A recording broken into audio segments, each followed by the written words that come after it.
The 2001. Well, it's about a 7-hour drive south from Clemson, South Carolina to Jacksonville, Florida. Roughly 10 hours from Blacksburg, Virginia. Fans from both football meccas arriving en masse. Some nursing post-New Year's Eve headaches. Some haven't gone to bed yet. Live from Alltel Stadium in Jacksonville, Florida, the 16th-ranked Clemson Tigers. Cumbersome Hokies of Virginia Tech. Happy New Year and welcome to the charged-up atmosphere here in Jacksonville. Matt Vasgersian, Pat Hayden, and Pat, you don't have to look very far to find the big storyline in this game. And the reason why, perhaps, it's so charged up, this is a battle between two of the most exciting quarterbacks in the country. Absolutely. For Virginia Tech, Michael Vick had another very, very solid season. If he didn't win the Heisman Trophy, he is still the most talked-about player in college football and often the most dazzling. You see plays like this, an 82-yard run against Boston College early in this year when he was fully healthy. Made 4 or 5 guys miss at the beginning of this run, but watch the move at the end of this run in the open field. Wow. And this is a guy that gets the ball in the end zone, but he's been plagued with an injured right ankle for the past 6 weeks. It's really hampered his play, particularly his passing, but he still had a very, very solid year. But, Matt, he's only a sophomore, but this may be the last college football game in Michael Vick's career. 2 weeks ago, he said he's coming back. He's waffled about that this week. He said to us just yesterday that I'm going to decide sometime between now and January 12th whether I'm going to declare for the draft. And Vick is a phenomenal talent. He gets a lot of headlines, deserves every line of those headlines. But this is indeed a tale of two quarterbacks, and the folks back in South Carolina have a guy calling signals they like a whole lot as well. Absolutely. While Michael Vick was the preseason favorite for the Heisman Trophy, Woody Dantzler really ran and passed his way into the picture by leading the Tigers to an 8-0 start with plays like this. Really had a sensational year, both running, where he ran for almost 1,000 yards, and passing. Kind of an unusual offense. They play shotgun. It's almost like a single wing. He's a tailback playing quarterback, although he's got a very accurate arm, as you can see. But unusual, quick-paced, up-tempo type of offense. But indeed, as you said, two of the most exciting and dynamic players in college football. Vick, Dantzler, and some very talented casts surrounding their quarterbacks. Clemson and Virginia Tech. We'll kick it off right after this.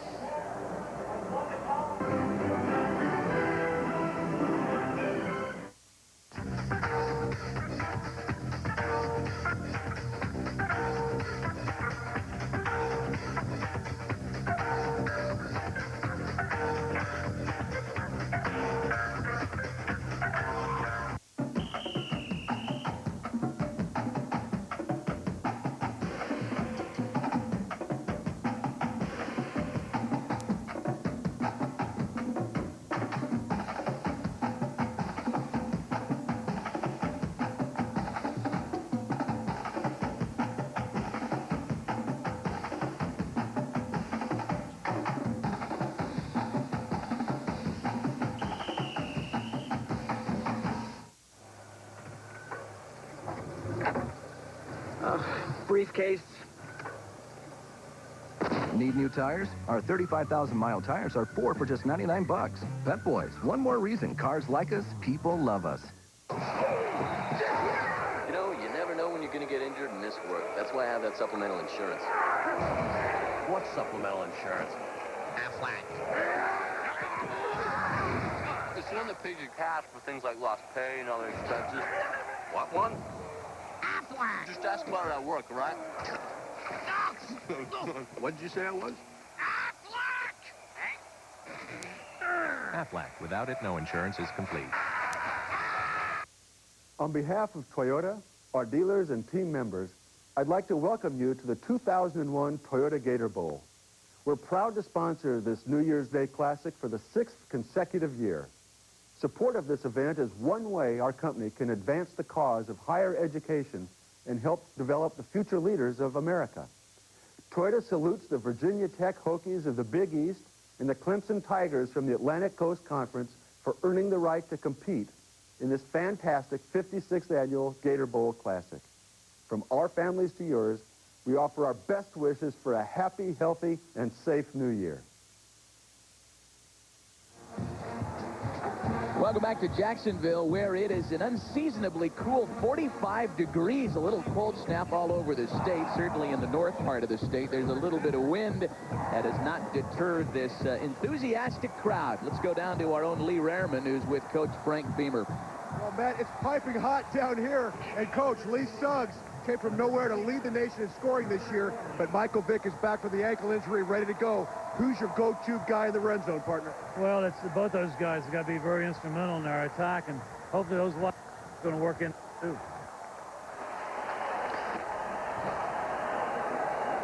Coach, back to you guys. Let's check in with Kip Lewis, who's on the Clemson sideline. Kip. Hey, Coach, you look at this Virginia Tech team. They have a number of weapons. Michael Vick, the most explosive. What do you have to do today to keep him from having a big day? We just have to control those big plays. We're not going to be able to eliminate. We just got to control them. All right, thanks, Coach. Hey, Matt, that does it from down here. Back up to you. Ready to get this thing started with Carter Worley, ready to kick off for Virginia Tech. Virginia Tech won the toss. They deferred, so Clemson will receive. Brian Mance and Bernard Rambert ready to receive kickoff.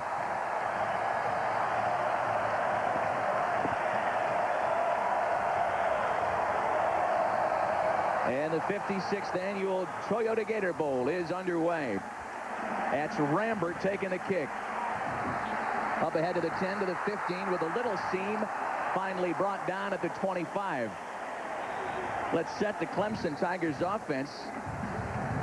The offensive line a bit smaller than some in the ACC, but very mobile and very effective, led by the two-time academic All-American Kyle Young, the center. Watkins, Merritt, Mogris, and Bird flanking the center. Skill positions, they're good ones. Dantzler at quarterback, Travis Zachary, Morgan Woodward, the former walk-on tight end. At times, they'll use 5 receivers as they spread the offense. 3 to start with Robinson, Gardner, and Youngblood. 1st and 10 for the Tigers, and an early time. Clock problem. Now, we've talked a little bit about this no huddle, Matt, and it really is. It's like we talked about, being a single wing type, a quarterback driven. Whereas Michael Vick's plays come on impromptu plays, Woody Dantzler's running plays are call plays, draws, traps, sweeps. See him oftentimes in the backfield by himself.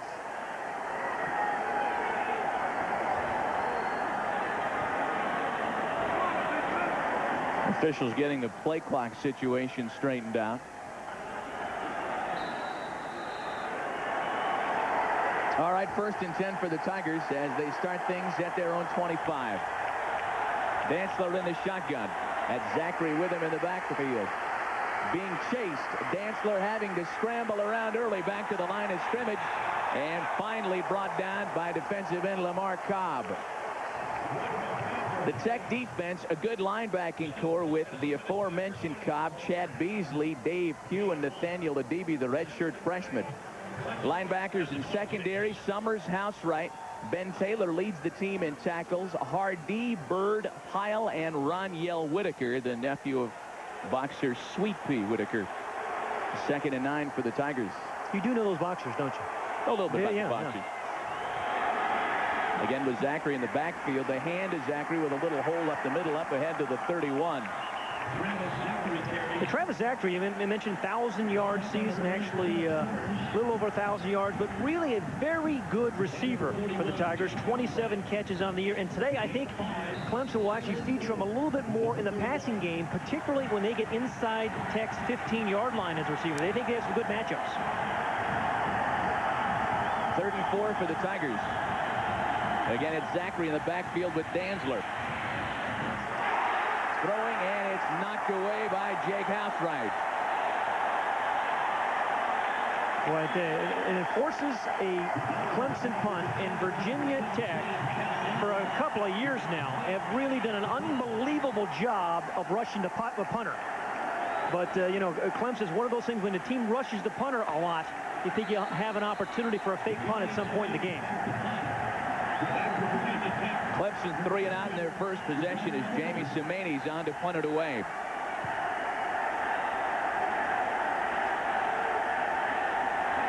It's a low snap. Trouble as Semany can't handle it. A big special teams play by the Virginia Tech Hokies right out of the gate. Well, you know, I think you worry about them so much blocking your punts that you hurry things.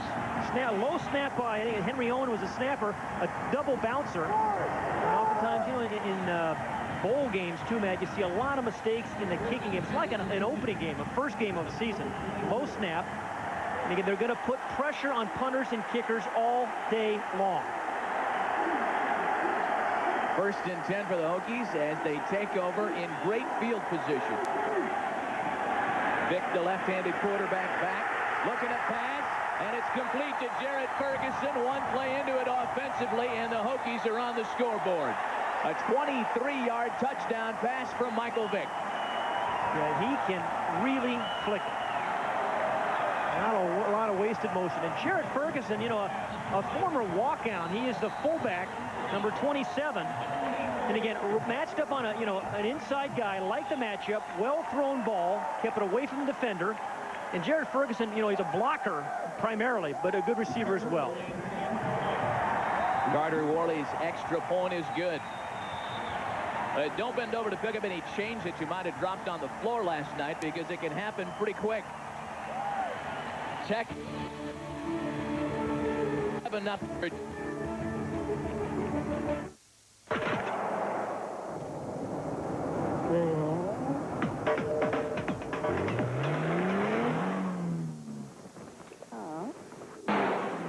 The Toyota Celica. Performance you can use.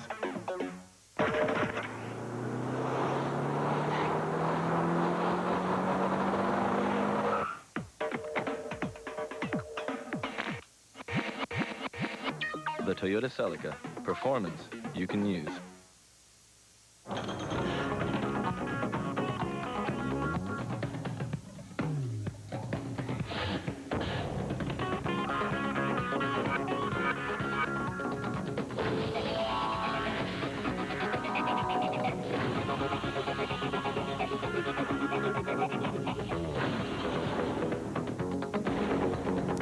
Get the power of 3, the Intel Pentium 3 processor.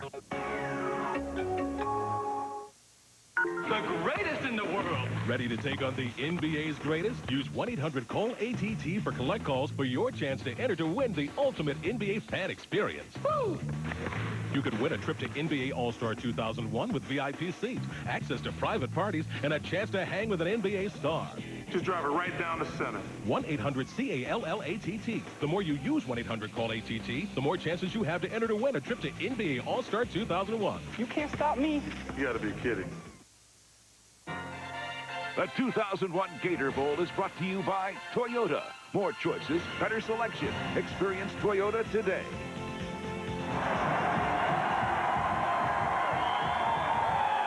23-yard touchdown pass from Michael Vick to Jarrett Ferguson puts Frank Beamer's Hokies on top early. Just 5 seconds worth offense. It can happen pretty fast with these guys. That doesn't count as a drive, really. It's got to take more than 5 seconds to count as a drive. It's not. But they've been averaging, what, 40 points a game? Well, last year, Virginia Tech led the nation in offense. 5th in scoring this year. They're off to an early, strong start this afternoon. Carter Worley set to kick. Again, it's Manson Rambert to receive. That is Kevin Youngblood.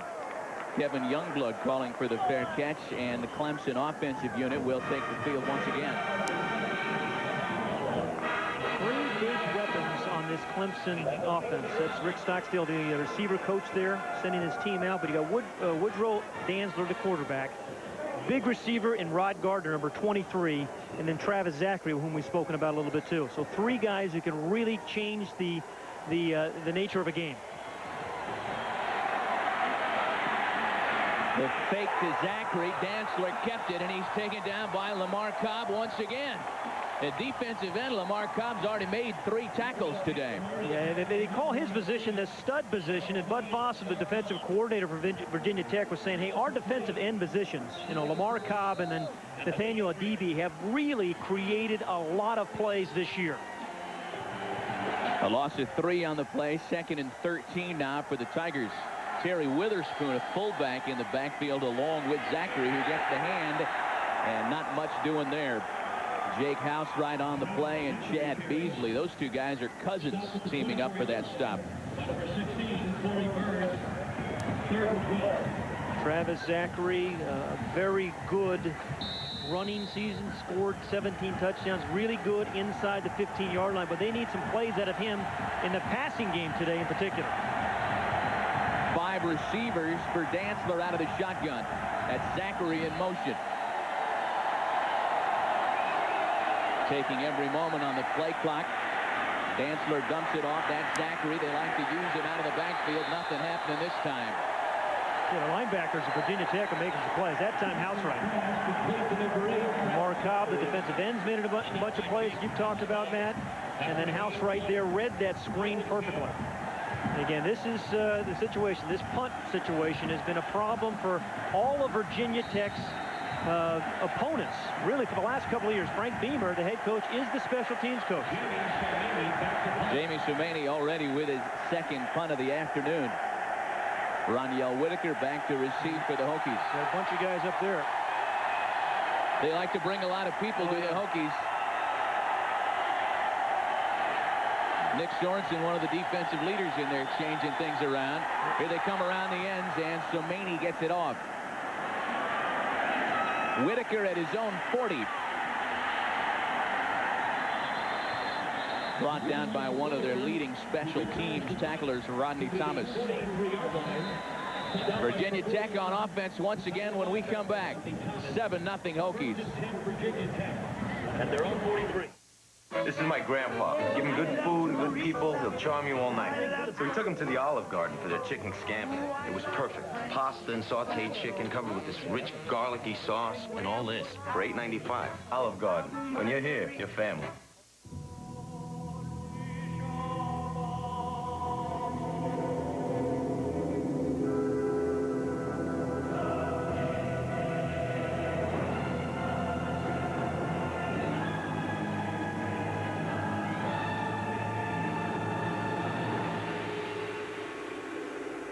Is there an insurance company with a 148-year history of proving that your trust is not misplaced? Without question, the St. Paul. Look at that. Staples has overnight delivery. Slow down, let me see. Wow, it's free. Hey, look. Guaranteed low prices. Slow down. Staples delivers. And you can order online. This traffic's terrible. Yep, like this every single day. That's really weird. Need office products delivered overnight? Yeah, you got that. Call 1-800-STAPLES. It beat the S&P 500 for 1 year, for 3 years, and over the life of the fund. The Strong Growth and Income Fund. Call 1-888-2-STRONG. You're one call away from a strong portfolio. What's the matter, Ronnie? Masculine itching? How'd you know? When I experience masculine itching, I reach for Extra Strength Itch Stopper Plus. How does it work? When your body heats up, Ronnie, enzymes mixed with bacteria can cause unsightly discomfort. Boy, howdy. But with just 2 fingers of the patented oily balm applied to the affected area, you can be swinging. Get TiVo and skip the stuff you don't want to see. Learn more at TiVo.com. The XFL, real football, where everything is pushed to the extreme. Coming this February to NBC. Most of the talk about the Virginia Tech Hokies surrounds Michael Vick, but it's been defense so far today that has been so impressive, forcing 2 3-and-outs to a pretty good offensive unit in Clemson. Vick and the Hokie offense back on the field, starting things at their own 42-yard line on top 7-0. The hand is to Lee Suggs, the leading rusher in the Big East this year, and he's dropped without a gain. The Virginia Tech offensive line experienced and good. Lambeau, Laird, DeMassey's the only non-senior. Redding and Cadella. Backs and receivers, of course, Michael Vick and Lee Suggs, the aforementioned Big East's leading rusher. Jared Ferguson is the fullback. Ernest Wilford, Emmett Johnson, and the tight end Browning Wynn. Notice a conspicuous absence of Andre Davis, their big play guy, who is not available to start. May see some action this afternoon. They miss him in the passing game. Play action. Vick doing what he does best, but this time he can't get away from the Clemson defense as he's dropped by Terry Jolly. Let's talk about the Clemson D. The front four, Khalid Vaughn making a start for the injured Nick Eason. Terry Jolly, Jason Holloman, and Terry Bryant on the other end. Linebackers in secondary, Braxton Williams, Chad Carson, Keith Adams led the nation in tackles a year ago. Alex Hartley, Charles Hafley, Robert Carswell, and senior Darrell Crutchfield. And I promise you on 3rd and 10, Clemson would much prefer to see Michael Vick throw this ball than run it. He's that dynamic a runner. 3rd and 10, Vick out of the shotgun. A little bit of time. Throws, and it's complete. That'll be short. He finds the redshirt freshman Ernest Wilford, and he's dropped by Darrell Crutchfield. Again, short of the first down. Virginia Tech in their passing game, particularly without Andre Davis, they run a lot of hook routes. So you're going to see Virginia Tech receivers catch the ball and get tackled immediately, rather than, you know, the kind of the run after the catch. If you catch the ball short of the first down mark, you got to be able to run for it. But when you're in those hook routes, it's hard to do that. Robert Peasley averaged just over 35 yards a punt during the regular season. Brian Mance back to receive it for the Tigers. Peasley gets it away. Mance lets it bounce, and it's down to about the 16 for the Tigers. A 32-yard punt, no return. Hardly the high-octane off.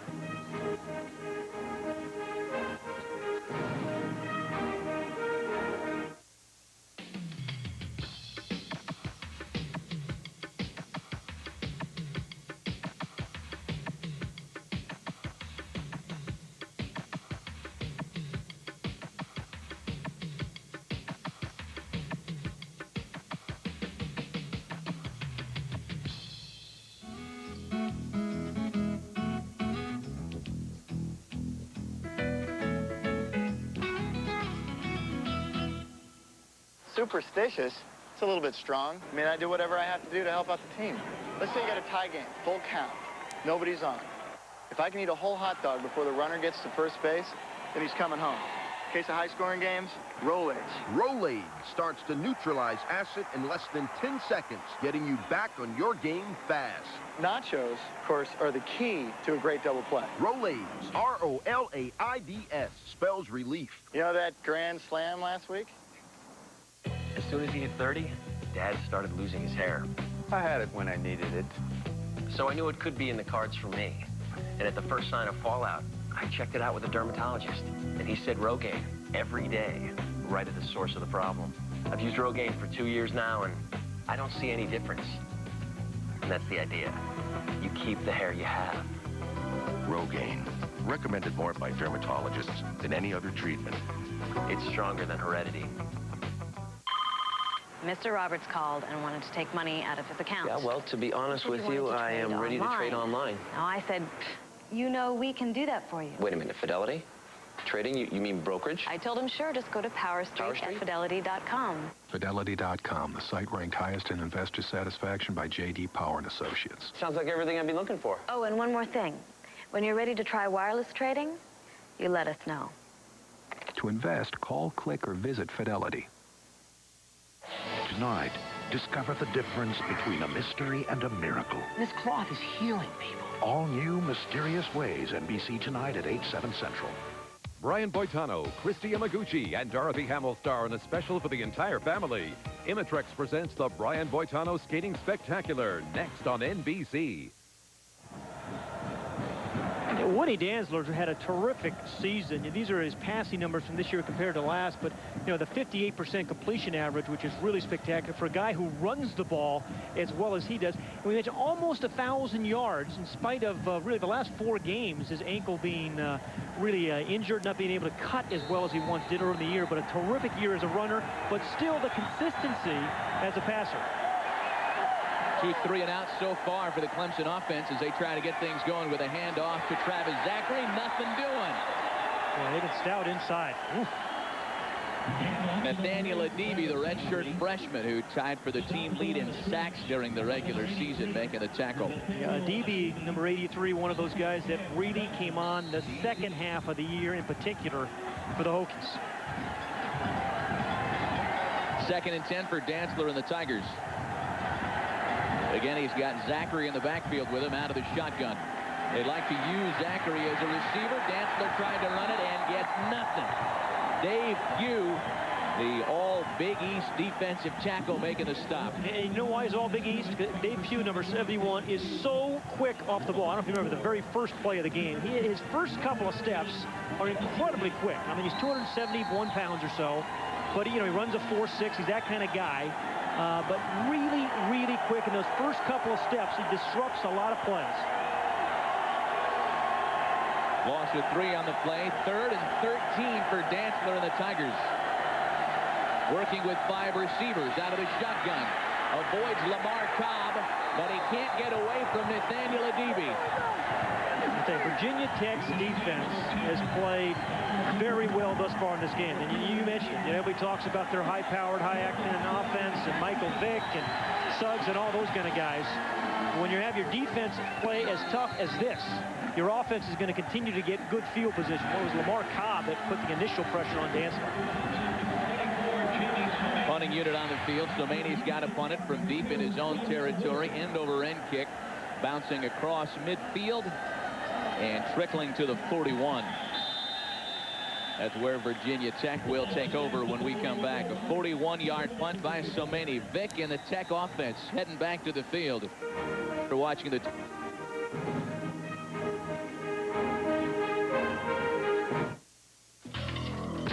The setup. They think I killed 2 cops. You got to get out of New York. Yo, what up? The switch. Just act black. That's all you gotta do. What it is, Jive Turkey? Hey, brother. All right, mama. This January, if they can survive each other, I'm smarter than you. You smarter than me. they might just stay alive. I'm sorry. That's all right. I can throw a bullet at you. Double J, rated PG-13, starts Friday, January 12th. This is a Culligan drinking water system. Here's how it works. Imagine this is your family's drinking water, and this is a water impurity. Then this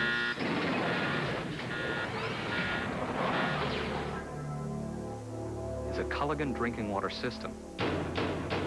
It's more than a pitcher or faucet filter. It's a security system for your water. Does your family's water need a clean bill of health? Find out at Culligan.com. Has he been fed?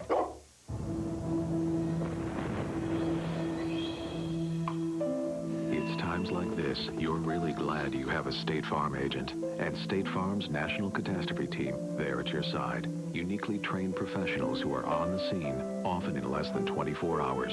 Working with our agents and local personnel to keep our good neighbor promise. Providing the best service under the worst of conditions. Spending weeks, even months away from their own homes, all just to get you back in yours.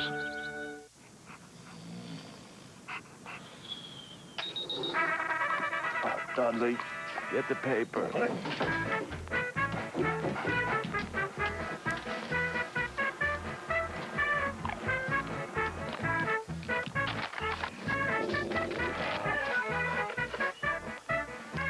A clean, crisp newspaper delivered to your printer automatically.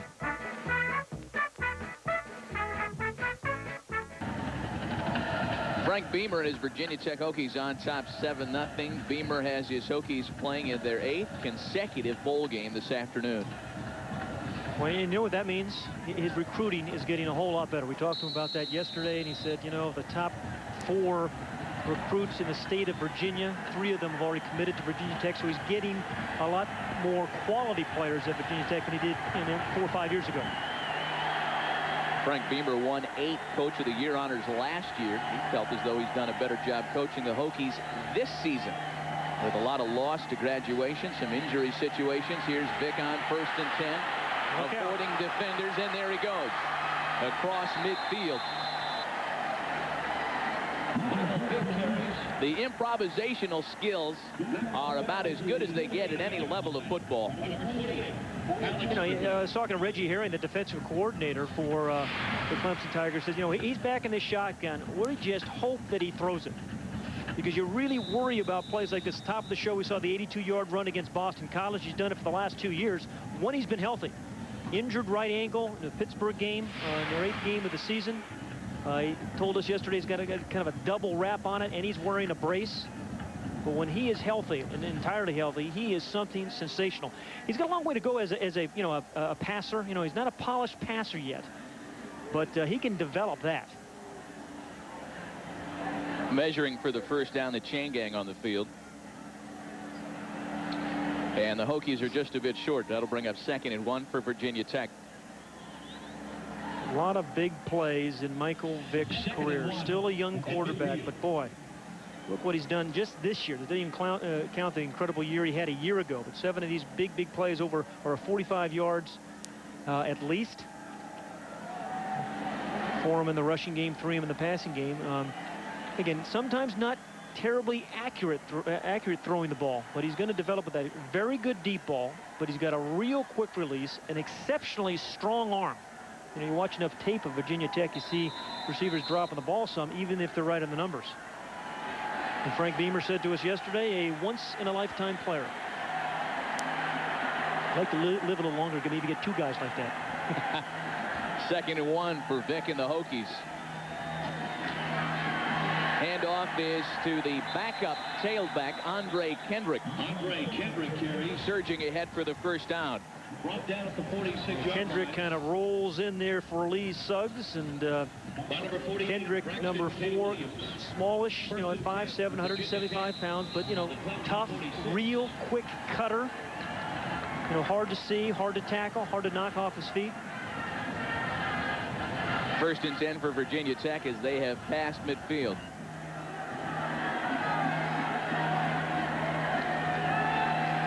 Vick with the play action, looking like he wants to throw, lets it go, and it's tipped away and deflected at the last minute.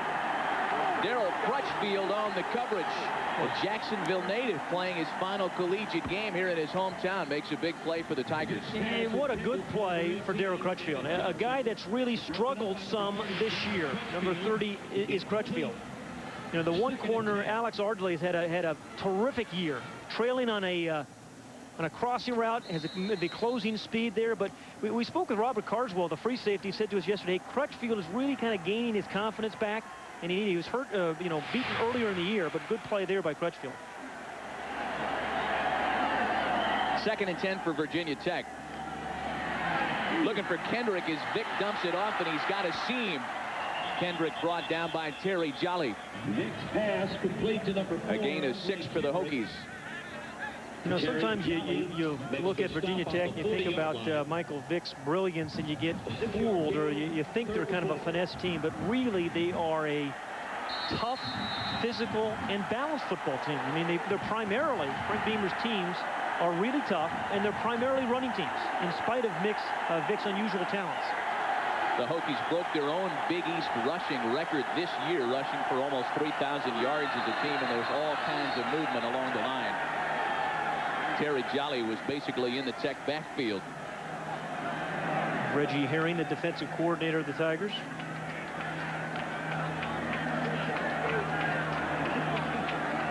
Yeah, you know, Hot. Dead ball. Offsides on the defense. 5-yard penalty. First down.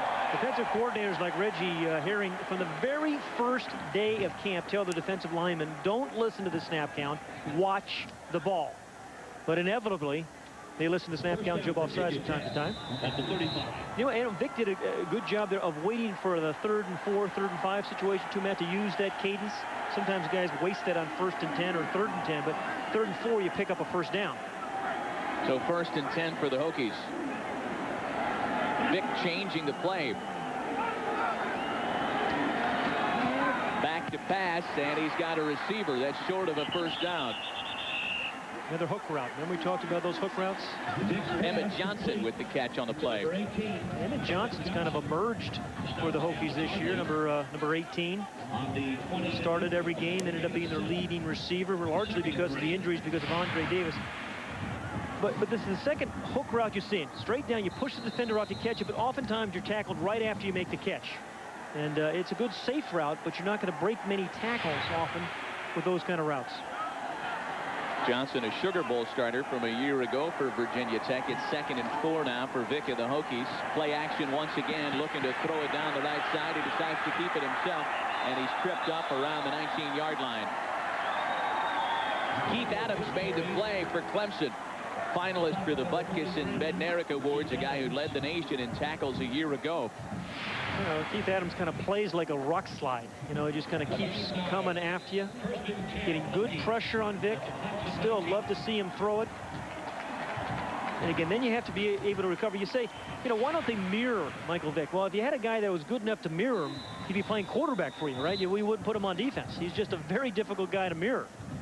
Now, Vic has driven defensive coordinators crazy all year long. You can call the right play. Oh, yeah. You can execute the right play. Vic still finds a way to improvise his way out of it and make something of it offensively. Well, you know, there's 65 plays in a game ordinarily, and you can defend him right 60 plays, but the other 5, he can beat you.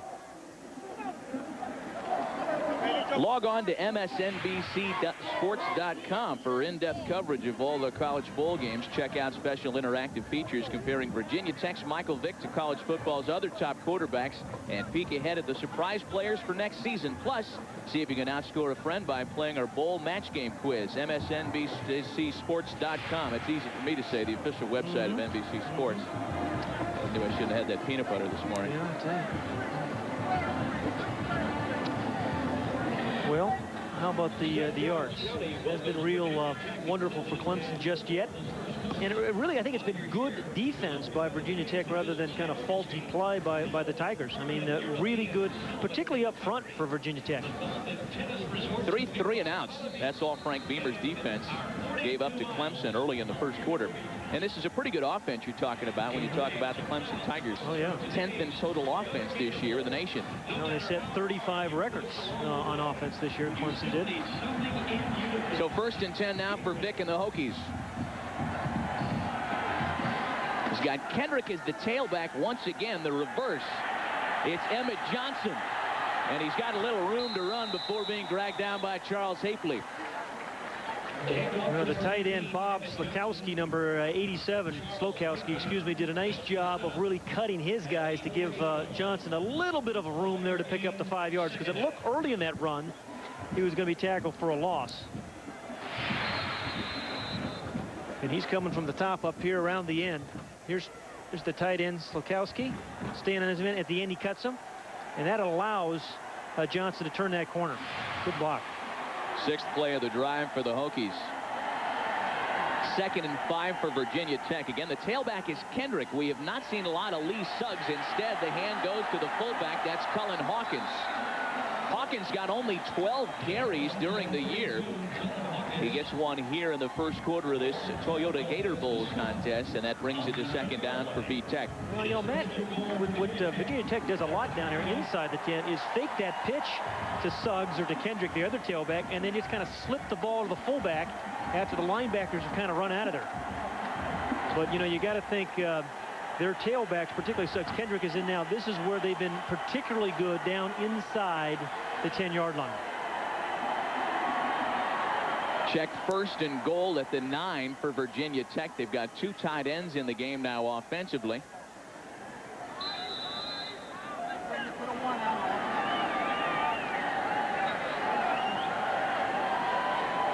And the Hokies are ready to go.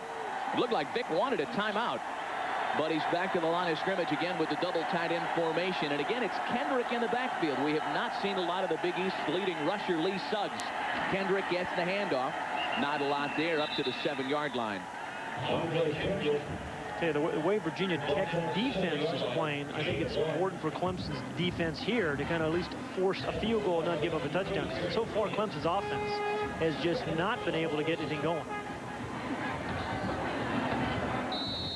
Here's Lee Suggs, over 1,200 yards, and ended the season with 4 straight 100-yard games.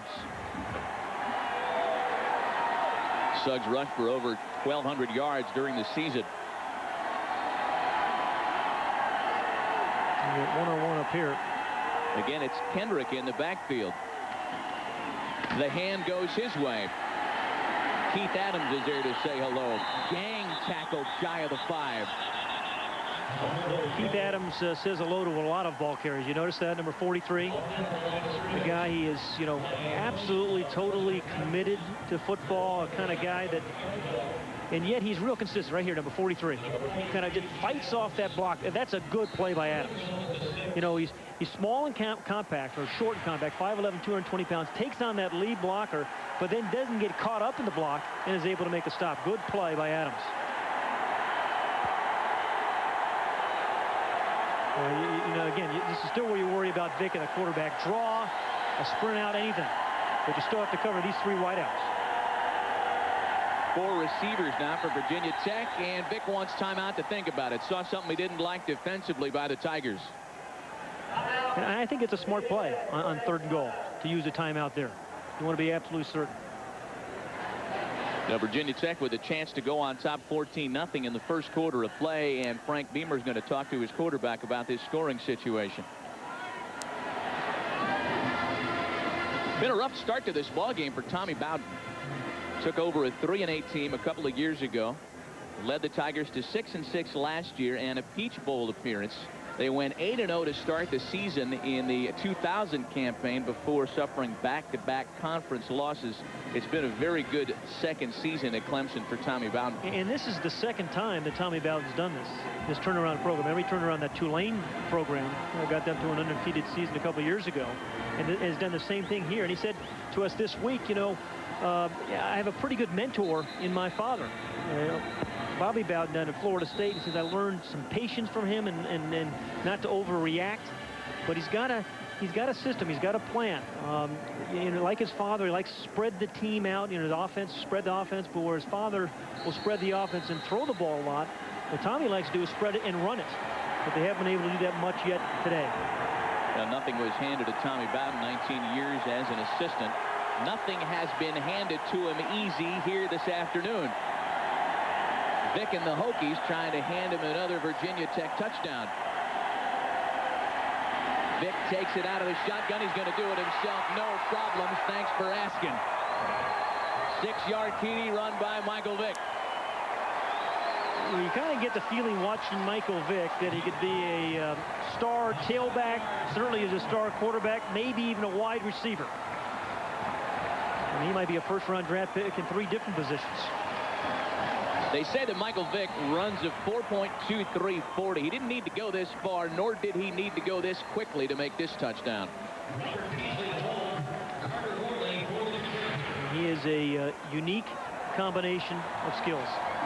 A couple of first quarter touchdowns, a TD pass by Michael Vick, a TD run by their quarterback.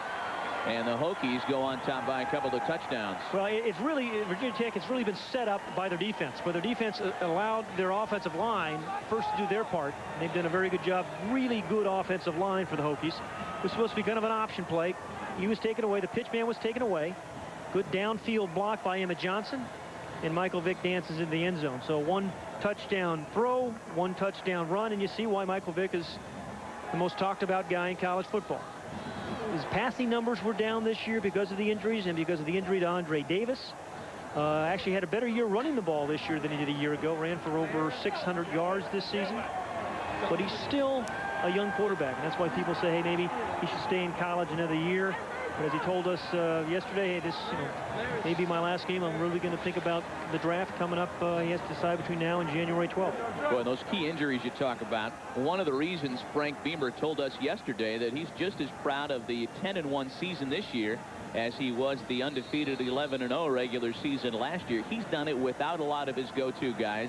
A lot of turnover on defense. The defense has been outstanding today so far for Virginia Tech. Carter Worley set to kick it off once again. That's Bernard Rambert taking the kickoff at around his 12-yard line. Turns it upfield and took a vicious hit at the 20.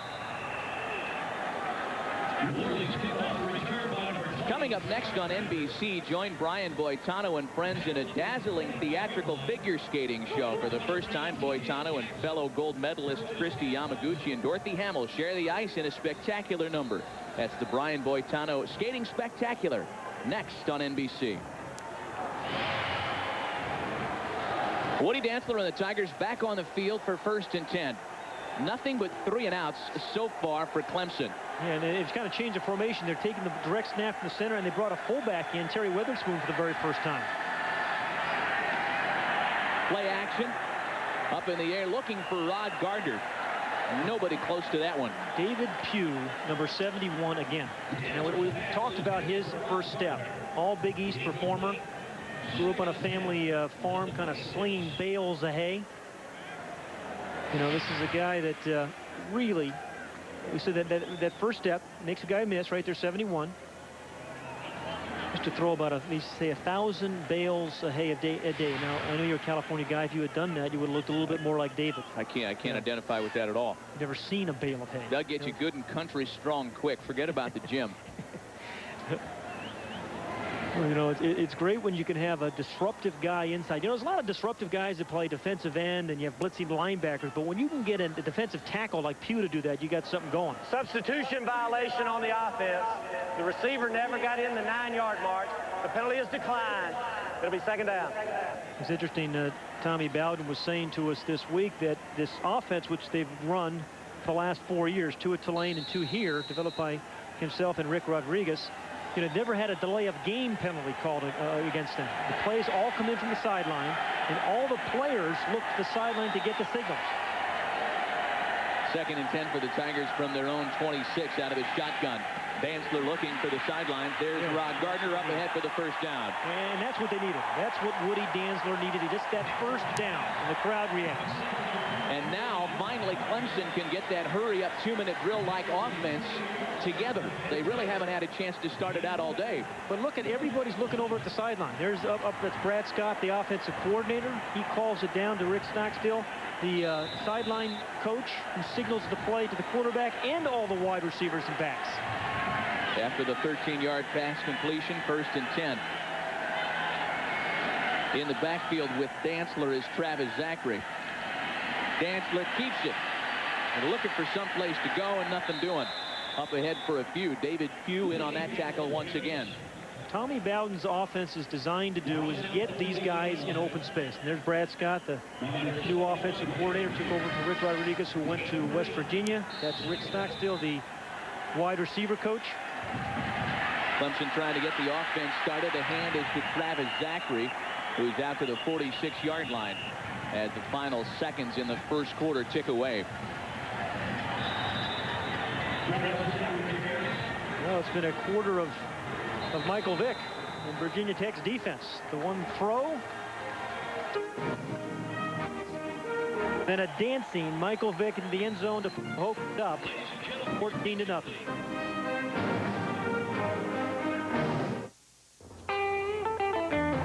Oh, Lord, it's hot. It is hot. Bob, turn up the AC, man. I'm getting nothing back here. Thanks to a liquid-cooled oil cooler that comes standard on its 32-valve I-Force V8, the Toyota Tundra can tow up to 7,200 pounds, even in extreme conditions. You remember that time you cradled me in your armpit? It is that hot right now. The Toyota Tundra, better from the ground up. Hey, look, meet Mirage. And in business news, we are drawing closer to Ted's decision day. Sources close to Ted say that he is looking forward. Man, this Ted must be something. Get me this, Ted. Get me this Ted. Get me this, Ted. I'm on that. What do you mean we haven't heard from Ted yet? Well, I've heard he said quite a few offers. Then play hardball, boy. Send him a fruit basket. Hey, Ted. Any response from Monster yet? Mm-hmm.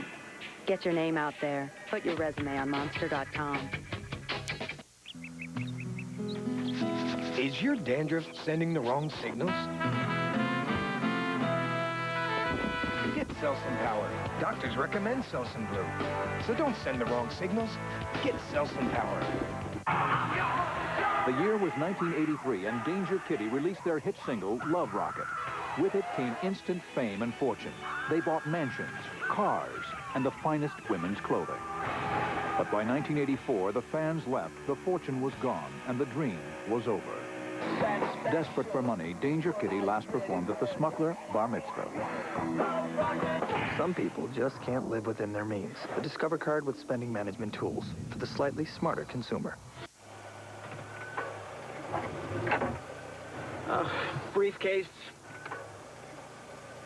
Need new tires? Our 35,000-mile tires are 4 for just 99 bucks. Pep Boys, one more reason cars like us, people love us. Over the years, we've watched dreams come true and dreams shattered. The joy, the frustration, the elation, the heartbreak. It's a challenge unlike any other in professional sports. The Q School, who will withstand 6 days on the brink. The PGA Tour qualifying tournament, January 14th on NBC. We are back. Virginia Tech up 14-0. 3rd and 2 situation for Clemson. This is a situation when they get underneath center in these short yardage situations, a little play action pass against a blitzing defense. The hand is to Travis Zachary.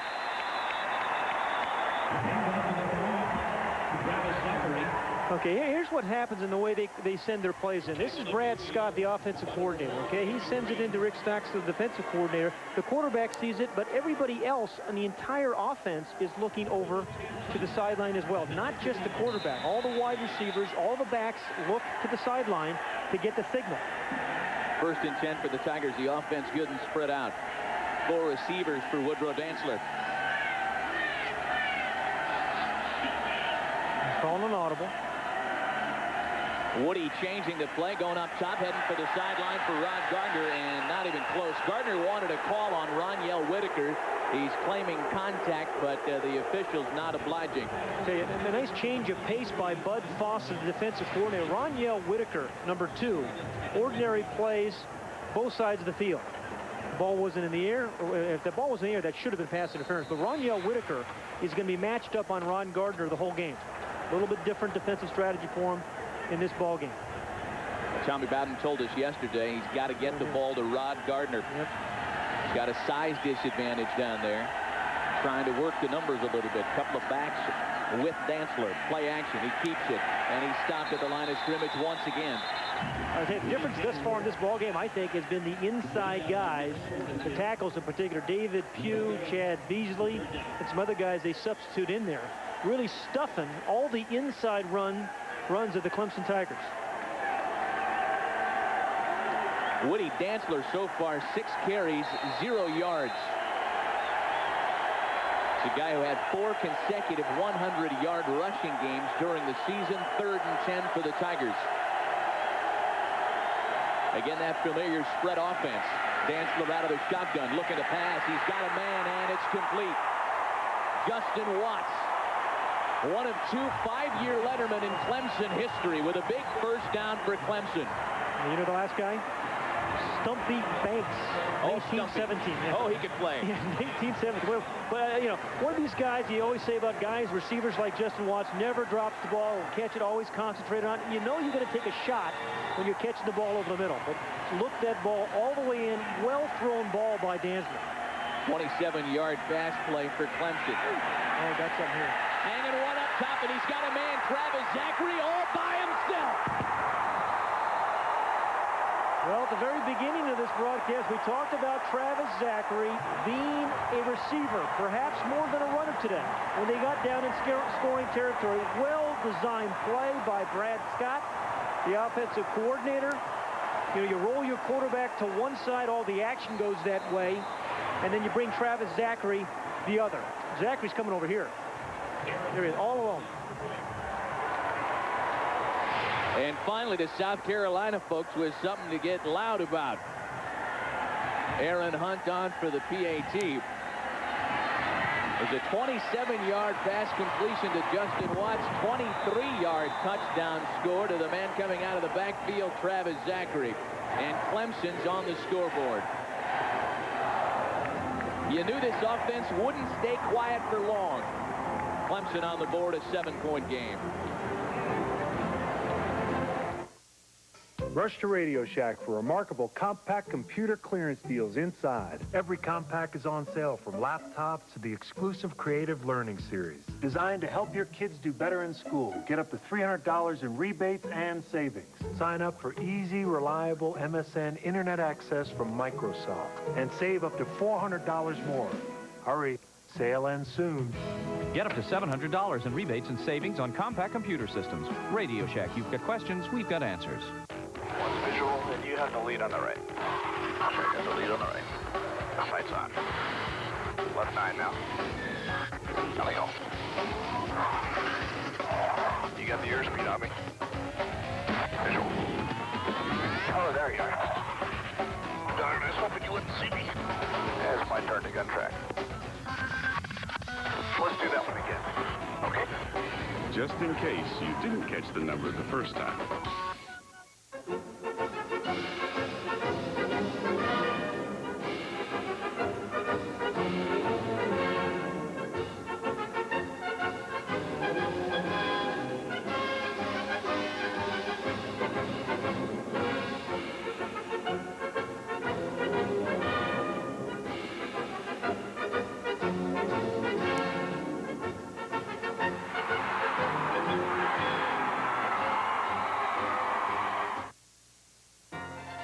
The 2001 Gator Bowl is brought to you by Morgan Stanley Dean Witter. Move your money. Get well connected.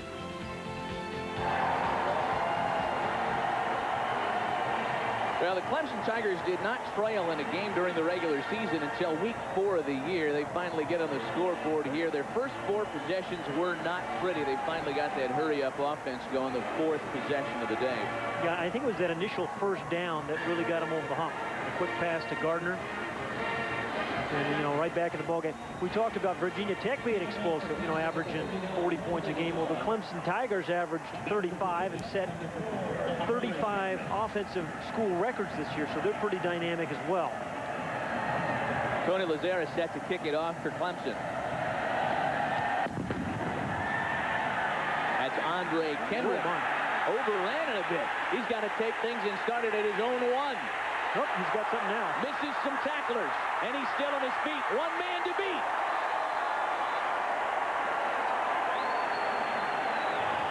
Tony Elliott saved a touchdown.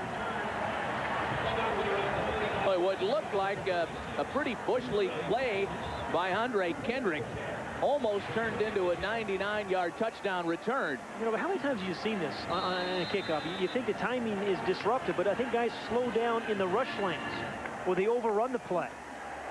And then you get a quick cutter like Kendrick who makes the plays. And once again, Virginia Tech gets excellent field position. Starting things at their own 35-yard line. Suggs back in the ballgame. He takes the flip from Vick. We haven't seen a lot of Lee Suggs dancing along the sideline for a first down around midfield. An 11-yard run for Lee Suggs. He is a powerful, fast back. I mean, you know, he has the quickness almost of like a scat back guy, but he's, you know, 6 feet, over 200 pounds. Talked about the 1,200 yards he rushed for this year, averaging 110 yards a game. Don't use him much as a receiver, but 27 rushing touchdowns this year. It's really the biggest difference between the tailbacks in this one, between Travis Zachary and Lee Suggs. The Tigers like to throw it to Zachary. Suggs is straight ahead on the ground. Another first down for Virginia Tech. Again, the hand is to Suggs up the middle. Met around the line of scrimmage. Altroy Bodrick with the tackle. Let's check in on the sidelines with Lee Rehrman. Well, fellas, right before this series, I spoke with number 22, Lee Suggs. I said, "Are you hurt?" He said, "No, I feel great." He said, "Maybe this series is the one I get off." Well, we're 2 plays, 2 Lee Suggs. Could be a long day for Clemson if he keeps that up. Showing a lot of weapons with the Virginia Tech Hokies when they can score 2 touchdowns on offense and really not utilize the Big East's leading rusher on either possession. That tells you how many ways they have to beat you. And one of those ways, it's an awfully good offensive line. Those guys tend to dominate people as the game goes on. On 2nd and 7, here they come. Vick avoids 3 tacklers, still on his feet. And finally knocked out of bounds by the cornerback, Darryl Crutchfield.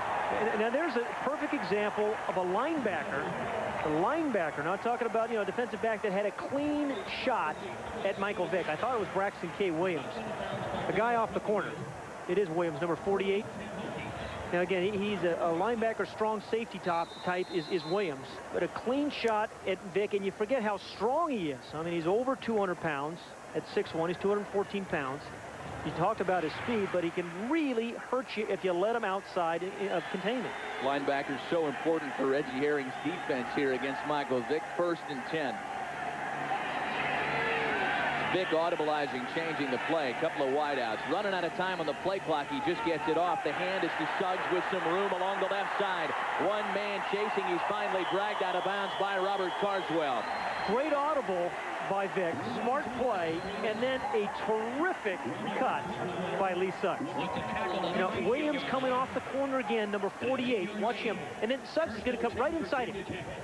See, I think Williams is so worried about the contain now of Michael Vick, they run right inside of Braxton K. Williams with Suggs. Good combination of plays. 4 rushes for Lee Suggs. 3 of them on this possession for a total of 32 yards.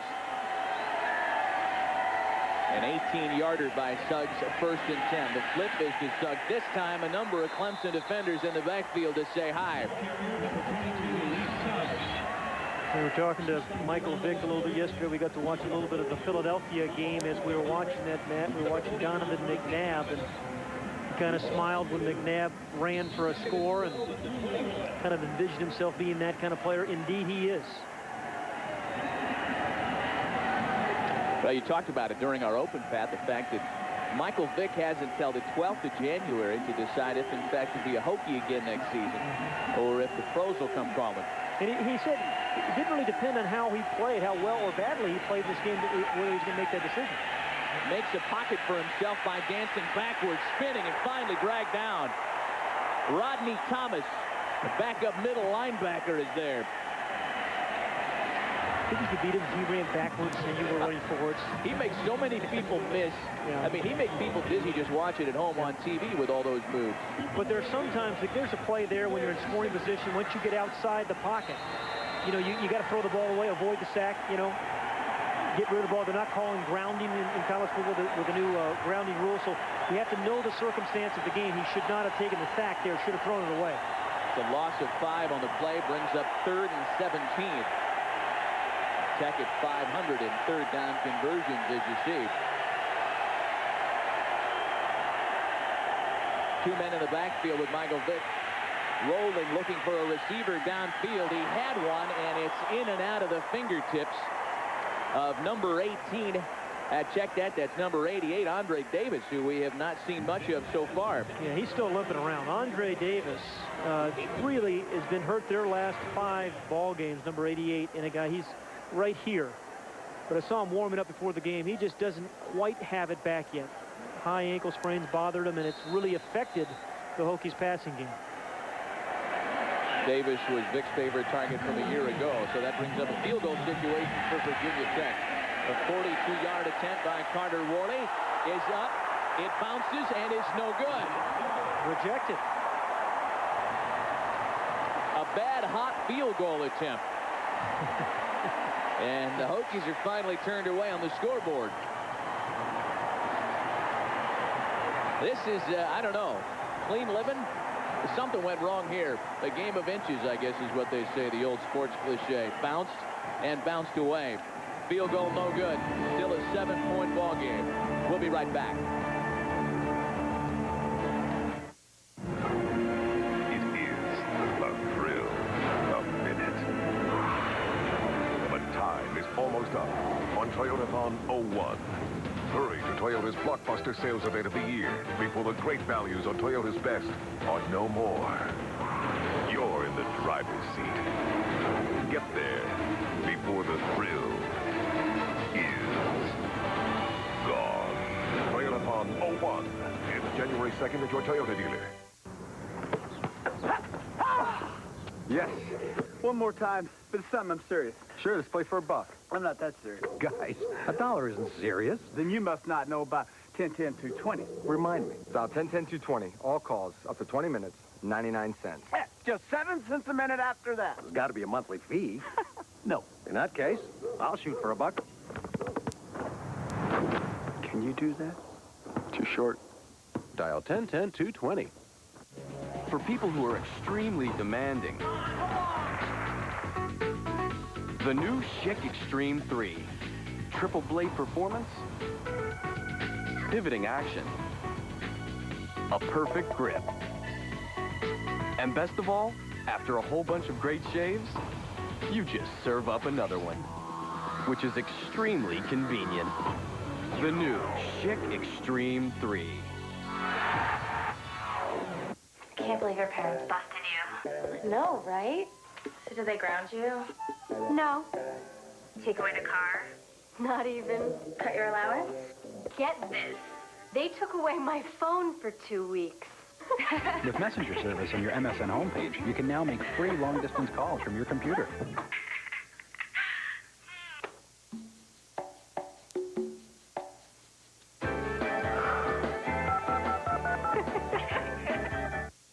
Why did you cheer the football legends of yesterday? Was it because of his 7-figure salary, his 5 houses, jewelry around his neck? Or was it because he made diving catches across the middle, took a blind hit, and still got up, played with a busted hand or a broken bone in his leg? The XFL, NBC February. It's real football. Well, for the first 20 or so minutes of this 56th annual Toyota Gator Bowl, it's been a happier 2001 for the folks who drove down here from Blacksburg. Clemson turned it up in their last possession and finally got on the scoreboard. Dantzler out of the shotgun on 1st and 10. He's got Rod Gardner.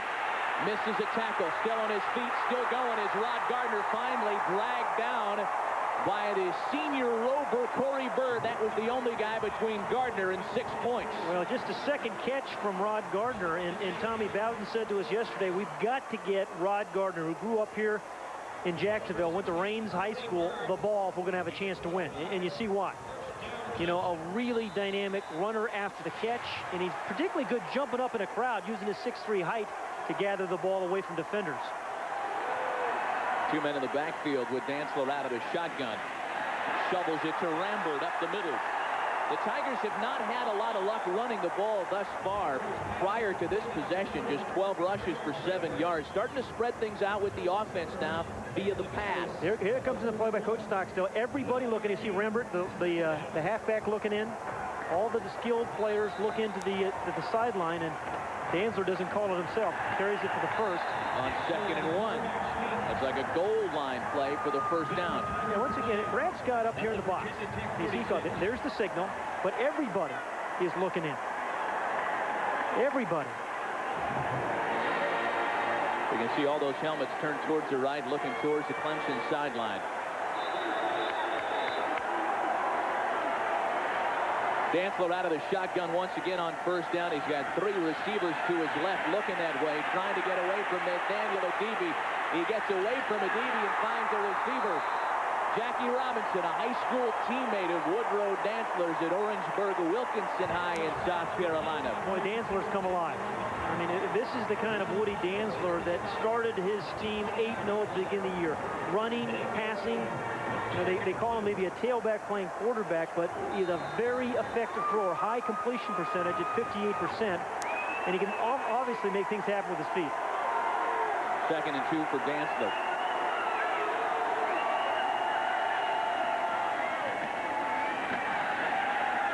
Handoff is to Bernard Rambert. Not allowed up the middle that time. I think he's maybe just short of the first down.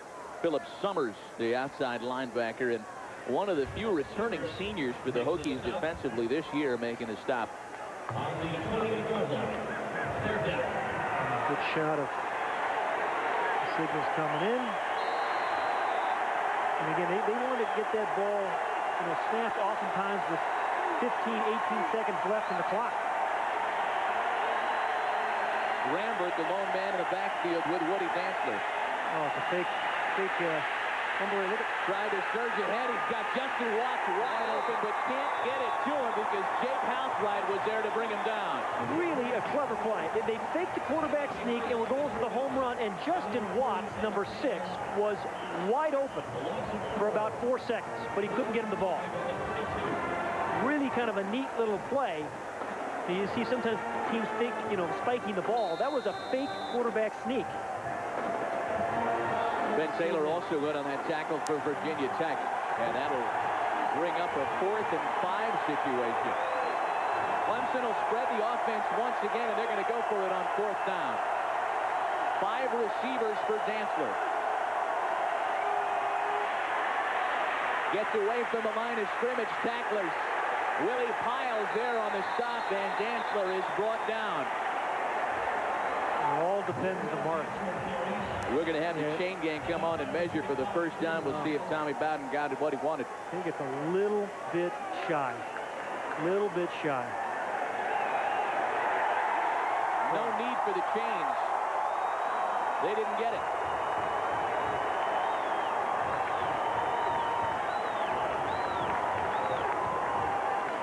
Might have been a field goal situation for Tommy Bowden and the Clemson Tigers, but with their freshman field goal kicker Aaron Hunt, did not have an attempt of over 39 yards this year. That's one of the reasons that Clemson decided to go for it on 4th down. Yeah, but on third, let's go back to that play and watch. I think this is Justin Watts said this was 3rd down. 2 plays. They fake the quarterback sneak, and watch how open he is. Nobody's anywhere near him. If he can stop and see him, it's a touch. Virginia Tech offense takes over. Whoops. Trying to swing it out to the sidelines is Michael Vick, and that throw was low, looking for Andre Davis, incomplete. Yeah, and that's when you talk about Michael Vick, of all his strengths and attributes, and he knows it's on him. Sometimes he's not the most accurate of quarterbacks. Did complete 54%. And, they don't really throw a lot of screens. Most of the stuff is downfield. So, oftentimes the percentage isn't as high as some other quarterbacks. But those kind of plays you have to make. 2nd and 10 for the Hokies. Now, this is Andre Davis up here, who's really been injured most of, certainly the last 4 games, but a big-time receiver for the Hokies. Vick with the option, he keeps it, and is ahead for a couple of yards. Terry Jolly on the tackle for Clemson. Time for our Aflac trivia question this afternoon. We quite basically query, what is a Hokie? Is it A, a dance, B, an animal, C, a flower, or D, none of the above? And Mr. Hayden, you're out of lifeline. Oh, you're kidding. Yeah. Can I ask the audience, Ryan? We'll revisit that issue in a little bit. Yeah. It's always one of the first questions asked when the Hokies are on the field. Big down for the Clemson defense. 3rd and what, about 7, 8? 3rd and 7. That's Davis in motion at the top of your screen. Good blitz. Good blitz. They brought a lot of people. It was Keith Adams that made the hit. That coughed up the football, and Terry Jolly recovers. Well, you're right, it was Keith Adams. That's the 24th consecutive game that Keith Adams has had a stop or a tackle for a loss. He's number 43 over here in the left part of the screen. And absolutely it was. Good call. Stripped him of the ball. And then it was big old 93 Terry Bryant who had it for a while. He fumbled but recaptured it. But all started with Keith Adams. A year ago, Keith Adams had a sensational sophomore year where he led the nation in tackles and tackles for losses. A big play by the Clemson defense, and Woodrow Dantzler's offensive unit has got the ball deep in VTech territory. Dantzler out of the shotgun. 5 wide receivers. Dantzler keeps it, trying to go up the middle. There's been nothing there all afternoon. Big old number 71. That's the reason why. David Pugh.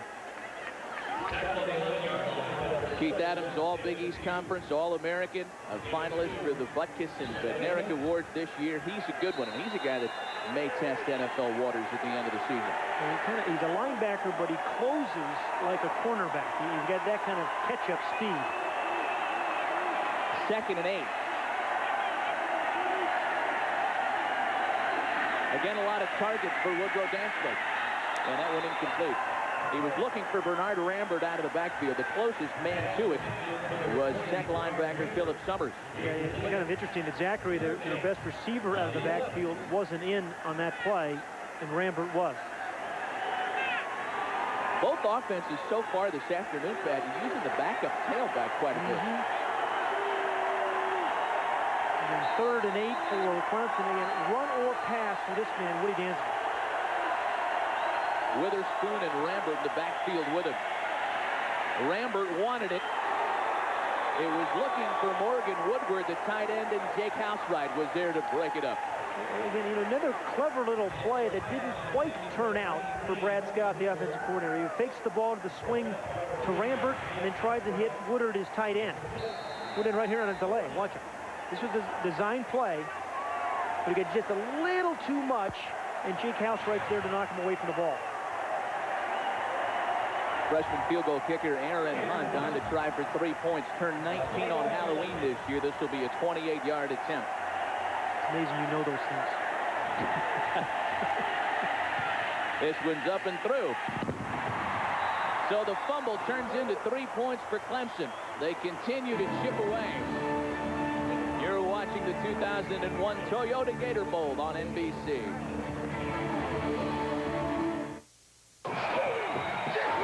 You know, you never know when you're going to get injured and miss work. That's why I have that supplemental insurance. What supplemental insurance? Aflac. It's one that pays you cash for things like lost pay and other expenses. Want one?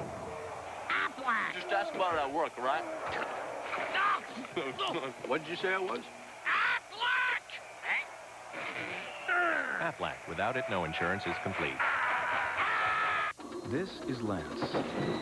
Lance is tired. He's thirsty. And he's aware that way out here, no one would ever know if he eased up a bit. But he won't. It seems he's developed a fondness for yellow. Discipline creates performance. As of the most recent calendar quarter end, the AIM Constellation Fund has outperformed the S&P 500 for a 20-year period. See your financial advisor. AIM Funds. The idea is discipline. The purpose is performance. The name is AIM. Come on, everybody. Power through it. And 1, 2, 3, 4. And grapevine. 2, 3. Woo! 1, 2, 3. Cold symptoms keeping you awake? Get NyQuil. The nighttime sniffling, sneezing, coughing, aching, stuffy head fever so you can get the sleep you need to feel better medicine. Don't we feel good? No, we don't.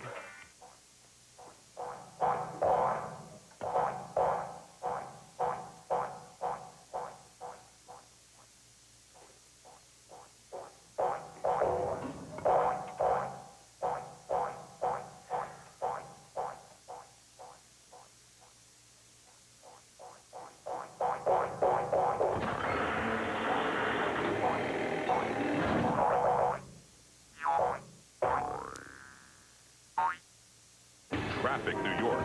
Traffic, Portland. Skyscrapers, New York. Skyscrapers, Portland. Rose Garden, Portland. Madison Square Garden, New York. Some things are the same wherever you go. Two teams seeking the next level meet when the Knicks host the Blazers. The NBA on NBC, Saturday, January 13th. A 28-yard field goal by the freshman Aaron Hunt has made this a 4-point ball game here in the second quarter. Matt Vasgersian back with Pat Hayes, Skip Lewis, and Lee Rehrman. Andre Kendrick set to return to kickoff as Clemson will kick it away. Tony Lazzara brings Kendrick back to his own goal line. Made a good one out of it last time he returned to kick, and he's finally brought down. Let's revisit that Aflac trivia question. A little earlier, we queried, what is a hokey? Dance, an animal, a flower, none of the above? Indeed, none of the above. You got to go back to 1896 when Virginia Agricultural and Mechanical College changed its name to Virginia Polytechnic Institute. With the change in name, they needed a new cheer. And a hokey, Mr. Hayden, is nothing more than a cheer. I knew that. You just didn't let me answer it. Yes. Is Vic on first down. Go down to Lee Rehrman for further explanation on that lead. Well, I found a bunch of very wonderful new friends, and they are going to do that hokey cheer. It's called Ode Hokey. I'm putting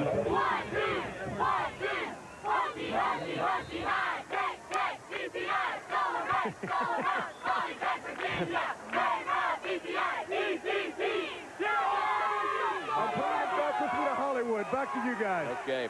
You think Lee knows the difference between a gerund and a participle? No, I know that. There's no question in my mind. 2nd and 8. Vic rolling around, scampering. He fires, and he has a man to the sideline. That's Andre Davis. Hurt or not, you're not going to keep Andre Davis very quiet. And fire is the correct word when you describe the ball coming out of Michael Vick's hands. I mean, the ball gets there very quickly. Big cushion there for Andre Davis. What a year he had before he got injured. Always have to respect his speed. Against West Virginia earlier in the year, had a remarkable 3 series in a row where he had scored 3 straight touchdowns, 1 on a reverse, 1 on a catch, and the next one on a punt return. Davis had almost 1,000 receiving yards last year. This is a handoff. Lee Suggs up for 5 yards. That'll bring up a 2nd down and 5. You know, back to Andre Davis for a moment, Pat. He played in only 15 plays in the Hokies' last 4 games of the season. And without guys like Davis, and then without Michael Vick, especially against Miami, had led to Virginia Tech's only loss and the only thing that prevented them from a BCS game in the postseason. Right, you know, Davis played 4 games against Miami, and I think Vick, who did not start, only played 19. Now, Miami still may have beaten them. They're an awfully good football team, but it would have been a little bit more interesting. Garrett Ferguson, the fullback, tripping ahead for a couple of yards. Garrett Ferguson carries. Ricky Bustle, the offensive coordinator of Virginia Tech, does a nice job, I think, of sequencing plays. And when I say, you know, you kind of feed the tailback, and every once in a while you kind of slip the fullback in while the linebackers are worried about that tailback so much. Ferguson caught a touchdown pass and almost broke something there for a nice little gain. 3rd down and 2 yards to go for Virginia Tech. You almost sense this, if you're on defense, you'd rather have it 3rd and 2 than 3rd and 10, don't you? Yeah. 3 backs with him. And it's Kendrick in motion at the line. Oh, he's open. Play action, and he's got a man wide open. That's Andre Kendrick. Finally hammered down by Robert Carswell. They lined up 3 men in the backfield with Vick, and one of them breaks the big play on the pass. Ricky Bustle, the offensive coordinator, formerly a player at Clemson. Terrific call and then great execution by the Hokies. I mean, everybody expecting on 3rd and 2 something inside. And Kendrick, you see him as a punter, he was wide open. The ball floated a little bit, otherwise he scores easily. Had to kind of slow up. But he was open very, very early in that route. And here's Ricky. Here's Reggie Herring, the defensive coordinator. Frustrated after the 50-yard pass play. 1st and goal for Virginia Tech. Hand to Suggs up ahead for a couple. Now, you know, you talk about Suggs being such a good player, but isn't this where he really kind of stars? You know, 27 rushing touchdowns, and we talked to him yesterday about, you know, being a short yardage runner, because he's still a pretty big guy at 6 feet, 207 yards, and he said, I really just find a little crease and find my way through that crease into the end zone. Usually good offensive line, you know, there's no early penetration, which allows him to find those creases. Hokies are definitely in Suggs territory, and there he is taking a pitch around the corner, and he walks in for the score. 27 rushing touchdowns during the regular season. That was a Big East record. He has made now 12 collegiate starts and has scored 30 career touchdowns. Really unbelievable. Really the biggest surprise for Virginia Tech this year was Lee Suggs. Played a little bit of special teams last year, played some, but they didn't know what they had in Lee Suggs.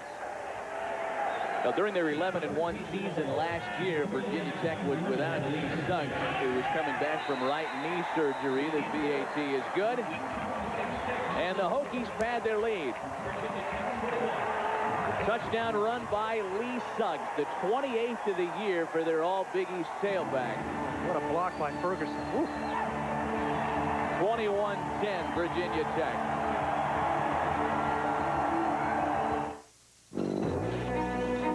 Surprisingly, many online brokers use very little online technology. They simply send your order to Wall Street, where it's processed the old way. Daytech Online, however, has created powerful technology that lays waste to the old guard.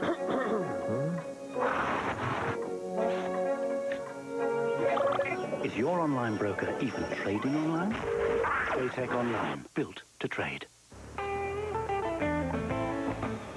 Mount back, that's good. Watch the truck there. Thanks to its 32-valve I-Force V8 and single-piece frame rails with 9 cross members, the Toyota Tundra can carry up to 2,000 pounds of whatever. Okay, she's loaded. Good. Now let's go back and build me some girlfriends.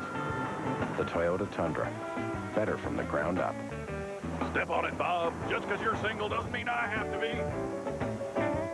Believe it or not, many online brokers still rely on the technology of yesteryear. Is your online broker even trading online? Daytech Online, built to trade. Hold it! Thanks. 21, please.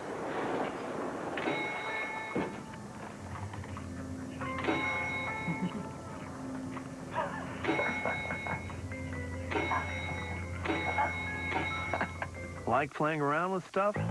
Well, at Best Buy, you can play around with anything you want. Actually, that's half the fun. Best Buy, go ahead. Turn on the fun. With Daytech Online, most trades are executed in mere seconds. Plus, Daytech pledges to execute your marketable online order within 60 seconds or the commission's waived. Daytech Online, built to trade. NBC tonight. What do you call it? Miraculous. Miraculous. Phenomenal. Discover the difference between a mystery and a miracle. This cloth is healing me. Mysterious Ways returns tonight with all new episodes. We've stumbled across something that's going to save millions of lives. All new Mysterious Ways. NBC tonight, 8/7 Central. Lee Suggs capped a 78-yard drive with a 3-yard touchdown run to make it 21-10 Hokies with 2:26 left in this second quarter. 7 plays, 78 yards, and it happens quick, Mr. Hayden. 3 minutes, 19 seconds. Yeah, and the big play on that drive was, the play action fake on 3rd and 1. The long catch to, long throw and catch to Kendrick. And Clemson really needs to respond. 2:26, they have all 3 timeouts remaining. They have plenty of time, plenty of timeouts to respond. Carter Worley kicks it away. He's got Jordan Reed back there who gets it past himself. Reed picked up around the 2-yard line. He's got to get out of there. Dancing a little bit, and he's finally dragged down around the 13. Chris Bowie with the tackle on special teams. Thursday on NBC, don't miss an all-new evening of must-see TV. Ring in the new year with brand-new episodes of Friends, The Weber Show, Will and Grace, and Just Shoot Me. That's all new must-see TV Thursday on NBC. You a Will and Grace fan? I'm a fan of all those shows, as a matter of fact. Must-see TV. The worst starting field position for Clemson all afternoon. Dantzler up over 100 yards now with the 1 touchdown pass. Yeah, he's really got it going now. Had a guy in the backfield there, almost got dragged down into the end zone. Pass incomplete. We've got an update on the Clemson sideline. Let's go down to Kip Lewis. Hey, guys, you may have noticed that running back from Clemson, Travis Zachary, was not been in the game. He is injured. He went into locker room. He has a left foot injury. He is having an x-ray. They do not know the extent of the injury or whether or not he will be back in the game. Matt? Kip, thanks. We had noted that earlier, Pat, the fact that we were seeing more of Bernard Rambert early this afternoon than we had all season. Now Keith Kelly, number 5, is in there at that position. That pass is complete on the sideline. Rod Gardner with the reception. Well, Clemson really runs a 2-minute offense the entire game, so this is nothing terribly different for them. As I said, 3 timeouts remaining. The kicking game, Aaron Hunt, has had an up-and-down year, a winning field goal against South Carolina, but as long as only 31 yards, so, Clemson has to get the ball probably all the way down to the 20-yard line or so if they're going to attempt a field goal. That reception by Rod Gardner, by the way, his 3rd of the afternoon. He is just 1 reception shy of becoming Clemson's all-time leader. That one was good for a 1st down. Ron Gardner, number 23, is, a very talented player. Attacks the football. Doesn't wait for the football to come to him. He goes and gets it. And quarterbacks love that because it prevents interceptions. He's got a big old cushion up here. 5 receivers once again for Dantzler. 1st and 10 for Clemson out of the shotgun. Again, looking in Gardner's direction. This one is complete. Justin Watts with his 2nd reception of the afternoon. Watts is an interesting story, as we mentioned earlier, Pat. One of 2 5-year lettermen in Clemson history. He's gone through a torn ACL. He's had 6 knee surgeries, and he's never scored a touchdown in 5 years at Clemson. Came close today, but you mentioned the 6 knee surgeries. He's limping around right now. I mean, he's one of those guys over the middle, takes all the shots. This Gator Bowl start for Justin Watts is 48th game, and that ties a Clemson all-time record. Here's Dantzler out of the shotgun again. Look out. He's got Corey Bird coming. He hangs it up for grabs. Gardner had to play cornerback that time. But, that's a really smart play by Dantzler, trying to give Gardner a chance. I mean, He has so much confidence in Ron Gardner in jump balls. He threw that, it looked like a punt. It didn't really look like a pass. Just kind of threw it up and said, I'm going to give my 6'3" wide receiver who's done it all year, including the big catch. Looks like he's actually pushing off there with the right hand. You see how he kind of backs into him like a rebounder?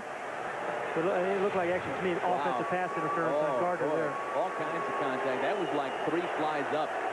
Working on Rondell Whitaker. You're too young to remember 3 flies up. My goodness. All right, here we go on 2nd and 10.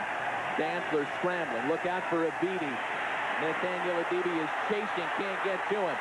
Dantzler around midfield before he's finally stopped. He's got the first down. He still has 3 timeouts. And again, they don't stress in these kind of situations. He's still not going to use that tight end. Everybody looking over to the sideline. Terry Bowden's receiver coach signaling the plays in.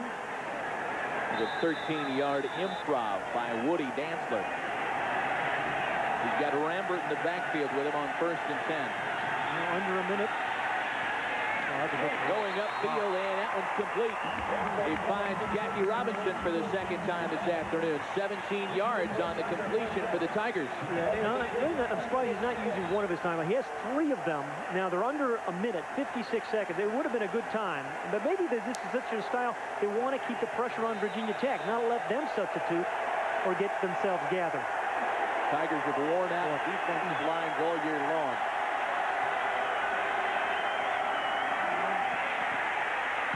And that one's complete to the other sideline. Finally working to his left. Ron Gardner once again, 7 more yards. Yeah, there you go. He calls it. And there's the timeout. 37 seconds remaining in the half. I mentioned, first of all, they have plenty of time to think about touchdown. I mean, you got a big receiver in Rod Gardner. Jackie Robinson's had a solid year for him. Kevin Youngblood, whom we have not called that much this year, 6'5" receiver, good over the middle. So with 2 timeouts in 37 seconds, everything's available, including some runs. Quarterback draws. Way too early to think about a field goal for a couple of reasons. First of all, as you mentioned, Pat, plenty of time to score the touchdown in good field position. And the other factor, we talked about it earlier, the fact that Aaron Hunt had not attempted a field goal of over 39 yards all season long. As long as 31. And remember, Virginia Tech has blocked 8 kicks this year. But we're a long way from that point right now. I mean, I think what Woody Dantzler has to understand is you still have those 2 timeouts. Even if you run it, you don't have to, you can still down the ball. You can still use one of your timeouts. Your runs are still available. You don't have to feel like you necessarily have to get out of bounds. So you can throw the ball over the middle. Woodrow Dantzler now 11 for 18 with 152 yards and a TD. He is a one-man offensive wrecking crew. He had 4 straight 100 rushing, 300 total offensive yard games during the regular season. Set the Clemson total offensive record this year, 16 records in all. 2nd and 3 for Dantzler and the Tigers. 3 wide receivers up to his right. Rambert in the backfield with him, who lays the block. Room to the right, that's Justin Watts, and it's incomplete. Well, Watts has been taking a beating this afternoon. He's been taking a beating for 5 years, man. You don't get 6 knee surgeries without taking a beating. Philip Summers, the outside linebacker, among the tacklers for Virginia Tech. Yeah, Summers, number 8, one of those guys has had a pretty remarkable year for the Hokies. Superb cover skills. 3rd and 3 now for Clemson. Again, they spread that offense with 5 wide receivers and Dantzler out of the shotgun. Rambert in motion. Dantzler takes the long snap with a pocket. It's deflected and incomplete. That was off the fingertips of Justin Watts. Either that or one of the defensive linemen got a hand on it. Either event, it was tipped. And this would be a very, very long field goal attempt. It looks like they're going to go for it on 4th down. Went earlier and did not make it. 27 seconds here. Still have the 2 timeouts. And now he's got just Kevin Youngblood in, number 17, too. All 6'5" of them. Very good over the middle. Youngblood down here. On 4th down, they're going to go for it. Youngblood in motion. Play action for Dantzler. Had a guy in his face. It's complete to Youngblood. Flag down. I didn't see many flags. There's a flag down. Was Youngblood actually going toward the flag? But that was Youngblood. Youngblood signaling it's on the Hokies. Get some clarification here. A rare flag indeed. We have not seen a lot of penalties in the first half thus far. Yeah, it's the first one I can recall. The very first penalty of the game, which is unusual in a bowl game, actually. Good call by Brad Scott. And they brought Youngblood all the way across the field, kind of delayed him, then crossed him back.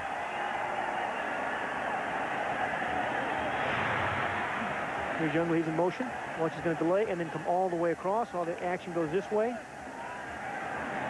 He gets man-for-man coverage, crossing routes, best thing you can call. Offside on the defense. The penalty is declined. The play made a first down. Great for Clemson as the offside penalty was called on the Hokies, so first down, 10 yards. 22 seconds remaining in the half. The clock will run. Clock's rolling at 1st and 10. Dantzler out of his shotgun. Looking right, throwing left. That's Gardner in the end zone, and it's broken up. Yeah, he against Whitaker. Gardner against Whitaker. Bud Foster, defensive coordinator, said we're going to put our best cover guy, Ronyell Whitaker, number 2, on their best receiver, Rod Gardner.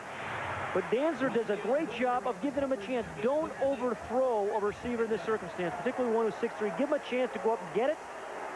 He did, but terrific coverage by Whitaker. There were few cornerbacks in the ACC who could play man on Rod Gardner. Thus far today, Ronyell Whitaker representing the Big East pretty well.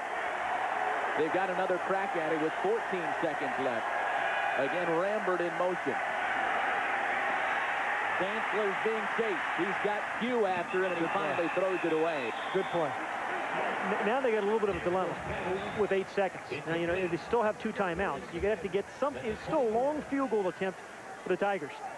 So if you're going to try to make something happen, you got to have something where you can, you know, get down, get out of bounds, or immediately call a timeout. Now they're going to try the field goal. Here comes the kicking team. 8 seconds left on 3rd and 10. Frank Beamer said to us yesterday, hey, these Bowdens, either Bobby or Terry or Tommy, you always have to be prepared for fake kicks. This will be a 41-yard attempt for Aaron Hunt, the 19-year-old freshman, and now time is taken.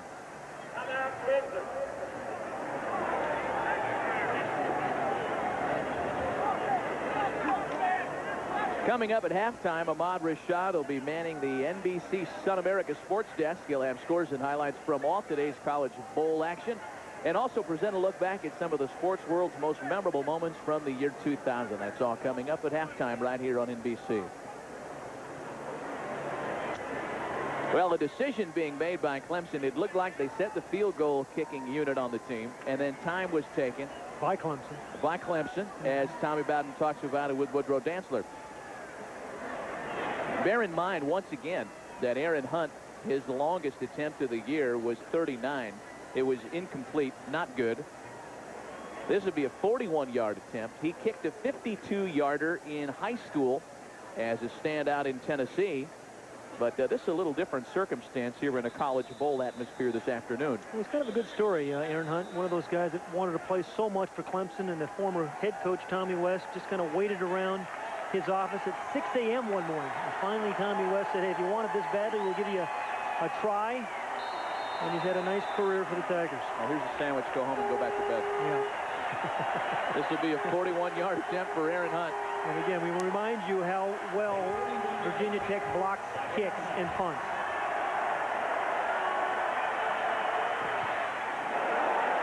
Kick is up. And no good.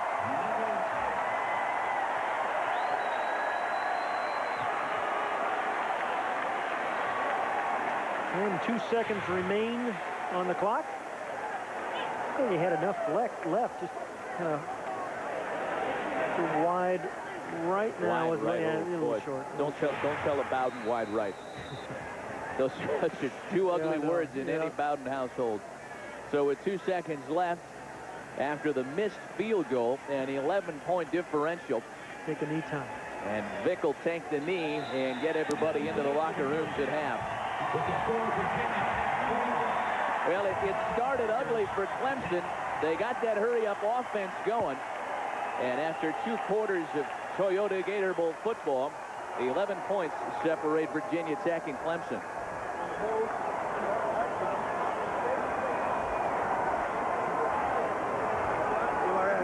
Thank you. Once again, our score at halftime, Virginia Tech leads Clemson 21-10. Now let's check in with Ahmad Rashad in our studios in New York. This afternoon. Thank you, Matt. Just a little fallout from New Year's Eve last night coming up on the Sun America Halftime Report. On this first day of the new year, we will look back at images from the past year in sports. And with several other bowl games underway this afternoon, we'll update you on the college football scoreboard. And then we'll preview the Brian Boitano Holiday Skating Spectacular, headlined by figure skating's leading ladies past and present. We'll get to all of that after these messages from Virginia Tech and Clemson.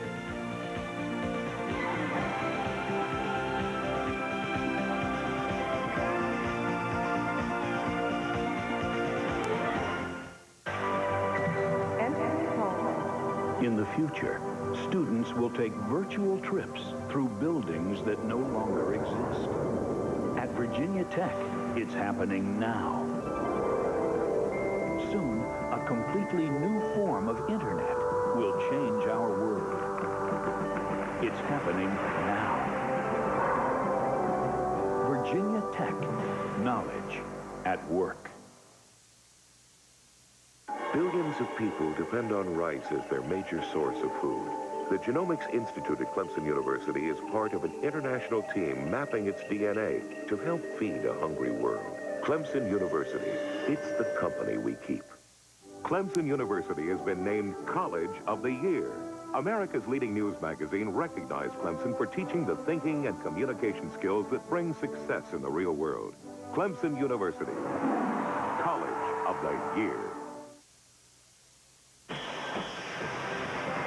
This is the Sun America NBC Halftime Report. Here's Ahmad Rashad. New York's Times Square, it's a bit quieter there than it was 14 hours ago when I was there. A little less crowded also. Hello, everyone, and Happy New Year. It's halftime at the Gator Bowl with Virginia Tech leading Clemson 21-10. Now, as we celebrate the official beginning of the millennium, we wanted to revisit some of the moments NBC Sports shared with you during the past year. The Chinese calendar called 2000 the Year of the Dragon, but we will remember it as the Year of the Tiger.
Captured the imagination of the world with her stated goal of 5 gold medals here. And Marion Jones blasts out of the blocks. Marion Jones has the lead, and they're coming to the line. And nobody will catch her. Marion Jones across the line.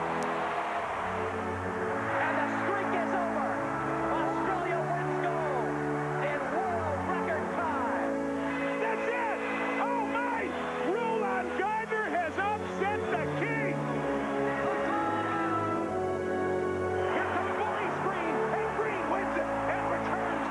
Gold medal to the United States.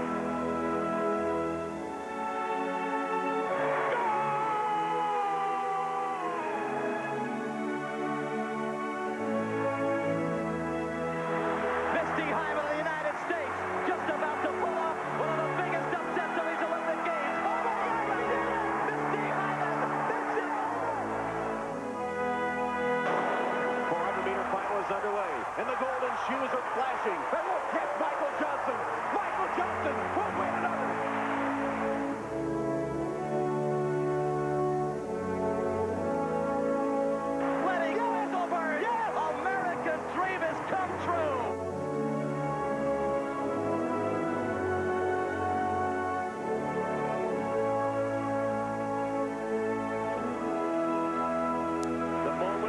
Australia has been waiting for since it was announced that Sydney would host the games. Here they come to the line. Here's the Freeman by a big margin for Australia.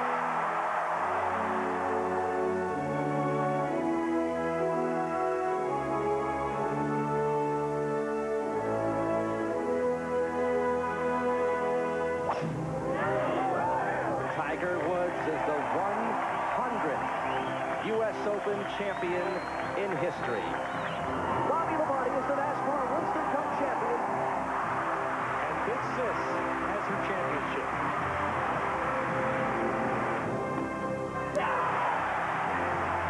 Tennis's grandest champion.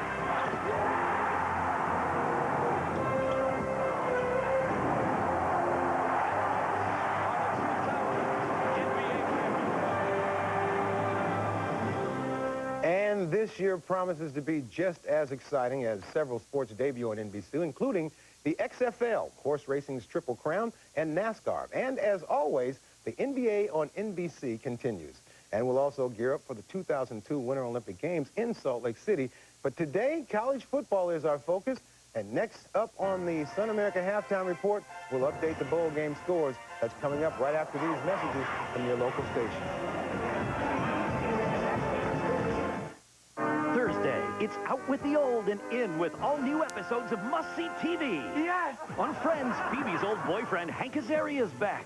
But what's going on between Phoebe and Joey? Dinner tomorrow night. I'll pay for myself. And Jack and Karen's friendship hits an all-new level. Finch gets slapped for round 2. You're not a man.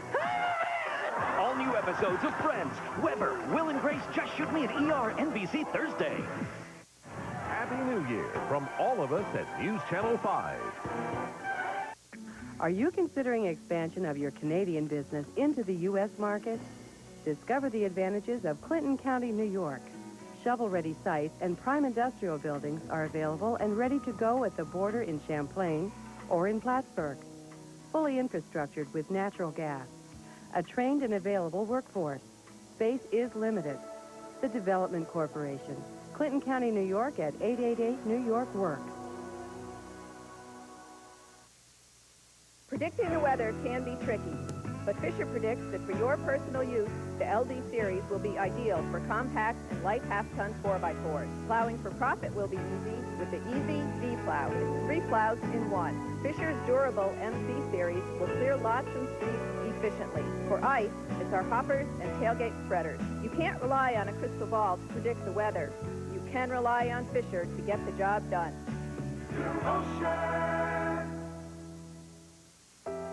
In a single day, Hello everyone and welcome to they'll wake you, charm you,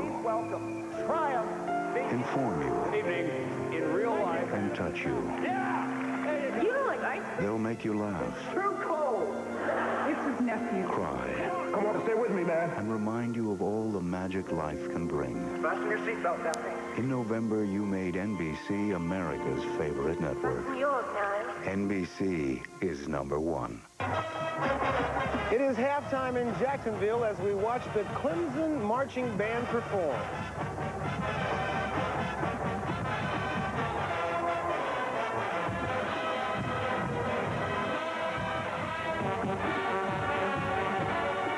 A reminder to log on to MSNBCSports.com for in-depth coverage of all the College Bowl games. Check out special interactives, including one that shows how Virginia Tech's Michael Vick stacks up against college football's other top quarterbacks. Plus, a look ahead at the up-and-coming players who will make an impact next season. MSNBCSports.com, the official website of NBC Sports. Let's update you on today's bowl action. In the game you're watching, the Gator Bowl, Virginia Tech leads Clemson 21-10. In the Cotton Bowl, Kansas State wins at 35-14. The Volunteers are making their 5th Cotton Bowl appearance. The Wildcats finished the regular season on a 6-game winning streak. In the Outback Bowl, South Carolina, it is a final 24-7. The Gamecocks had the biggest one-year turnaround in SEC history after going 0-11 last year. The Buckeyes are just 3-8 in bowl games under John Cooper. In the Florida Citrus Bowl, we're at the halftime. It's a tie game. The Tigers are in a bowl for the first time since 1997. Michigan is playing in a bowl game for the 26th straight season. Last night, a snowy Independence Bowl in Shreveport, Louisiana. However, the conditions did not slow down either offense. Tied at 35 in overtime, the Aggies' Jamar Toombs dives in for the 25-yard score. Toombs ran for 193 yards and 3 touchdowns. But here on the ensuing extra point attempt, the kick is blocked by Willie Blades. Eugene Clinton comes up with the ball. It gets to about midfield and laterals to Julius Griffith, running untouched for the 2-point defensive conversion. And he finished it with a belly flop here into the end zone. That made the score 41-37 Aggies. Bulldogs with the ball. And on second down, quarterback Wayne Mackin takes it in from 6 yards out for the game winner as Mississippi State coach Jackie Sherrill beats his former team 43-41. Fresno State and Air Force in the inaugural Silicon Valley Bowl in San Jose last night. Fisher DeBerry's team led by 27 at the half, but Fresno State came back. David Carr finds Bernard Berrien, a 51-yard touchdown for Berrien to draw the Bulldogs to within 3, 37-34. Now with 14 seconds left, Fresno State going for the tying field goal, and it's a fake. Jason Simpson overthrows his receiver. On the replay, Simpson, under pressure, lets it go. He never sees Donnell Birch. All alone in the end zone. Air Force holds on to win it 37-34.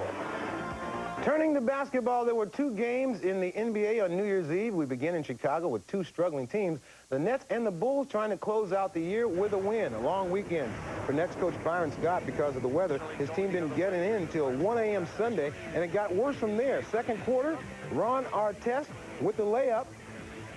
Artest with 14 points. Bulls by 11 at the half. Then in the third, Bryce Drew gets it to Elton Brand for the jam. Brand with a game-high 31 points, 16 rebounds. The Nets lose their 7th straight game. The Wizards looking for their first home win, and it seems like years. 7 tries, actually. Chucky Atkins misses the jumper. Calvin Booth with the board. Richard Hamilton delivers a long pass to Jawan Howard for the slam. Howard finished with a season-high 35 points. The Wizards win by 14. Coming up at the conclusion of the Gator Bowl, we've got a special holiday program for you. Brian Boitano's Skating Spectacular. The host of this annual gathering is 1988 Olympic champion Boitano, who gathers his closest friends for his New Year's bash, including 1992 Olympic gold medalist Christy Yamaguchi and the legendary Dorothy Hamill, along with many of skating's biggest names. That's the Brian Boitano Skating Spectacular, presented by Imitrex, coming up at 4 o'clock Eastern. I said earlier that in the Cotton Bowl, Kansas State had beaten Tennessee 35-14. The game is not over. They are in the 4th quarter, and I'm sure the Tennessee fans are happy to hear that. That's it from the studio. The second half of the Gator Bowl is coming up shortly. First, let's listen to the Virginia Tech Marching Band.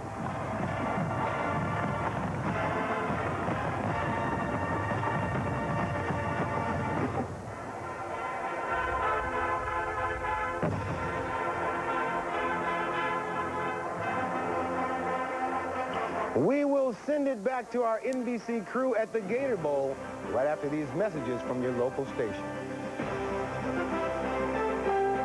This has been the Sun America NBC Halftime Report. Sun America, the retirement specialist. Now a sneak peek at the new Tuesday comedy, Three Sisters, with that annoying sales lady we all know. How you doing in there? I just picked out a few things I thought might look good on you. I'm sorry, you must have mistaken me for some drag queen on a budget. I have got the perfect cake to go with it. Stay right here. I'm going to get it for you. Okay. Three Sisters, NBC Tuesday after an all-new Frasier in 1 week. Happy New Year from all of us at News Channel 5. All right. Bye. You ever gonna get that present to Sue? Yeah, Sue. See you later. You ever gonna get that present to Sue?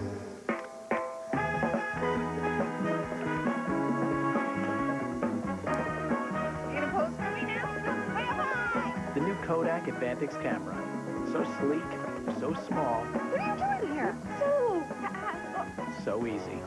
This is a great camera. Did you know that I wanted one of these for my birthday? The toughest part is giving it away. Can you please tell me a bedtime story? Okay, son, let's see. It was 1982, Cal versus Stanford. There were 4 seconds to go, and Stanford was ahead, 20-19. The Stanford band rushed onto the field. This is known as the play. Let's turn out the lights.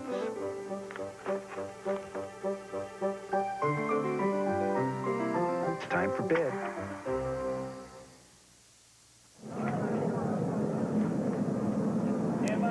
Halftime at the 2001 Toyota Gator Bowl, and a flurry of early offense by Virginia Tech, something of a continuing theme, and they lead Clemson 21-10 at half.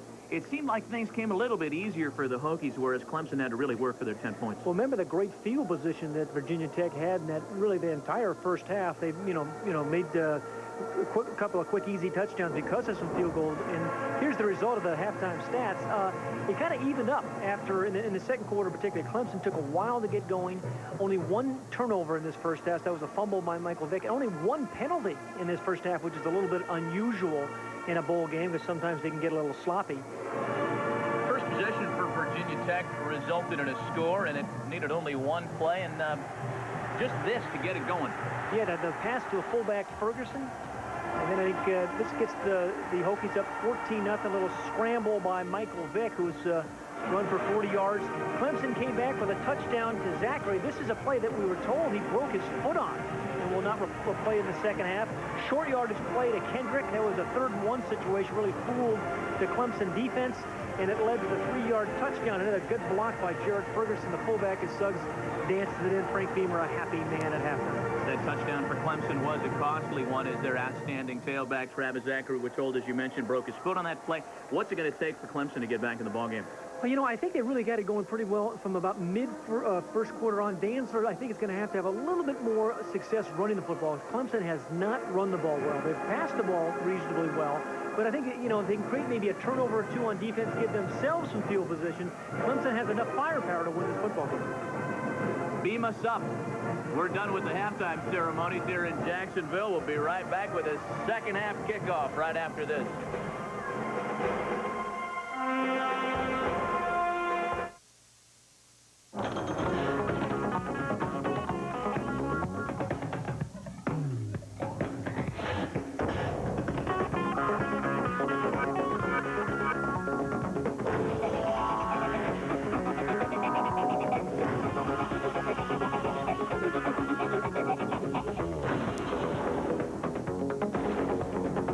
Get the power of 3, the Intel Pentium 3 processor.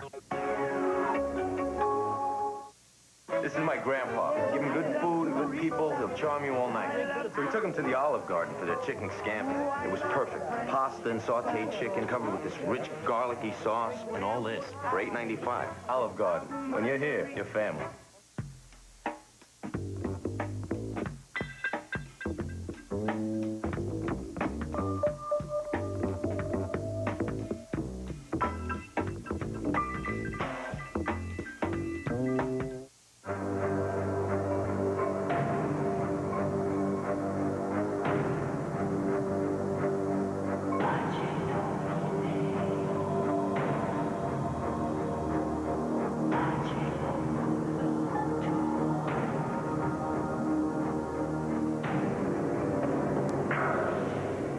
Is there an insurance company that believes the most important thing they cover is the risk you didn't think of? Without question, the St. Paul. There's a new brand of football coming. A league where players must train harder and push themselves to the extreme. Passing drill. Blocking drill. Obstacle course. Oh, and did we mention no fair catches? The XFL's coming. NBC, February.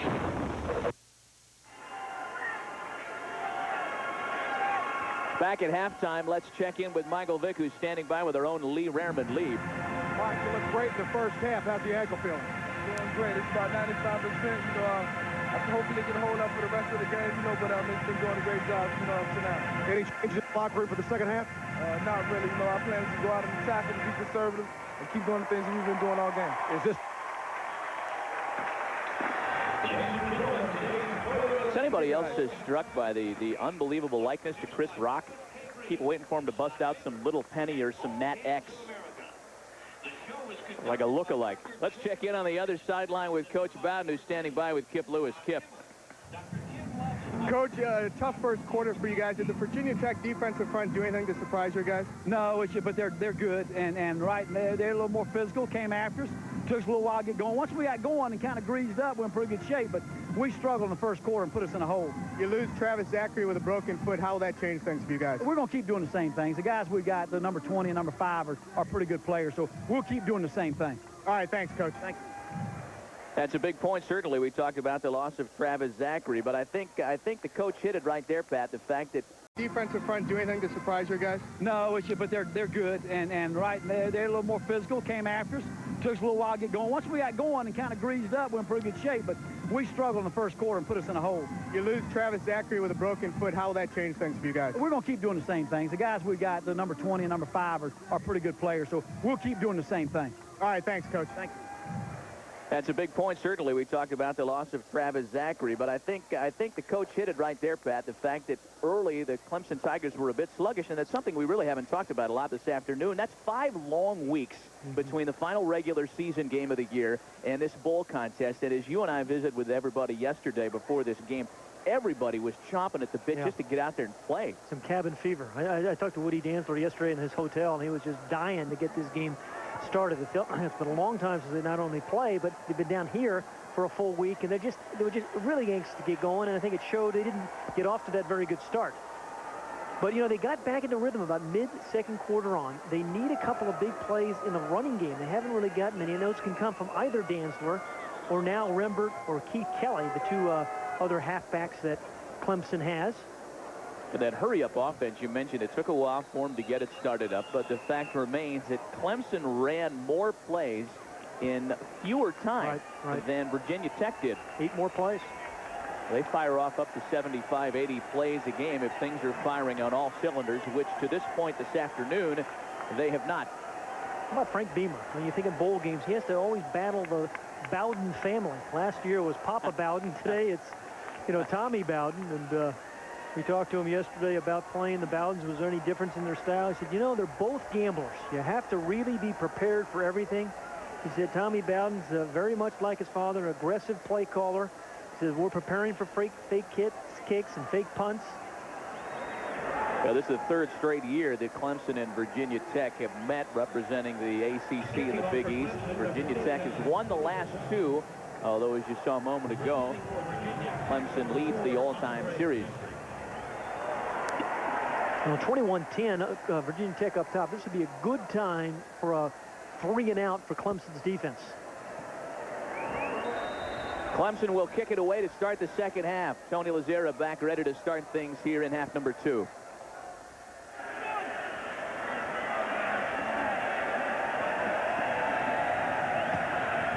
Andre Kendrick in receiving position at the goal line. That's where he starts things here in the second half. Brings it out to around the 20. Tackle by Marcus Houskins. Well, that one-play drive, if you call it that, 27-yard touchdown pass in their first possession, that was a setup by a good special teams play by Virginia Tech. A couple of series later, another touchdown, 3 in the first half. So they've been pretty much in sync. Run the ball pretty well. Michael Vick has been sharp, throwing the ball, as you see, 6 of 9 for 109 yards. Run for 40 or so. Suggs in the backfield to start this second half, along with the fullback Jared Ferguson. Gets the pass right out of the gate, a wobbler that drops incomplete. It may have been tipped. There's a penalty flag down. We said only 1 penalty in the entire first half. Alex Ardley shaking his head, the outstanding corner for the Tigers, saying don't come my way, and a holding call on Virginia Tech. Now, if I were a quarterback, I wouldn't go Ardley's way much. I mean, he was 28. He was absolutely sensational against South Carolina in their last ball game. The hold down right down there, which they caught. Holding on the offense. Half the distance to the goal. Repeat first down. That's Steve DeMasi, the only non-senior to start on the offensive line for Frank Beamer. Those guys who've walked on to the team and earned a scholarship. A very good, solid offensive line for the Hokies. So 1st and 20 for Virginia Tech. Ferguson and Suggs in the eye. Once again, Davis in motion. The hand is to the tailback, Suggs. A good lead block by Matt Lair, number 69, the left guard. We talk about offensive linemen. Lair, number 69, probably their best offensive lines. Had 2 very good seasons. He's down here. Watch him come around and lead the way. And quick on his feet. When you find the guy, you knock him off. A pretty good linebacker he blocked too, Keith Adams. Well, you got a big old guy there, Matt Lair. 700-pound back squat, benches 450. When do you need that other than football? You know? When do you need all that squat? Working on the farm, like we talked about earlier. Yeah, tossing hay, Bayless. There's Davis in motion again. Vic out of the shotgun this time, looking down the middle of the field with plenty of time, and he's got a receiver. Browning Wynn, the tight end. Oh, they're going to have to surgically remove that ball from his chest. Did you see how fast that thing came in? Browning Wynn was protecting himself from that ball. Browning Wynn, another walk-on. We just talked about DeMasi a moment ago. Number 91, the tight end. Walk-on to a starter. One of the big stories in college football. So that was a well-thrown ball. See that quick release, Matt, what it really does is give defensive backs less time to react. 3 men in the backfield with Vic on 3rd down. He passed out of that formation last time. This time, nothing doing up the middle for Lee Suggs as he is stopped by Terry Jolly. Well, I think that is going to be short.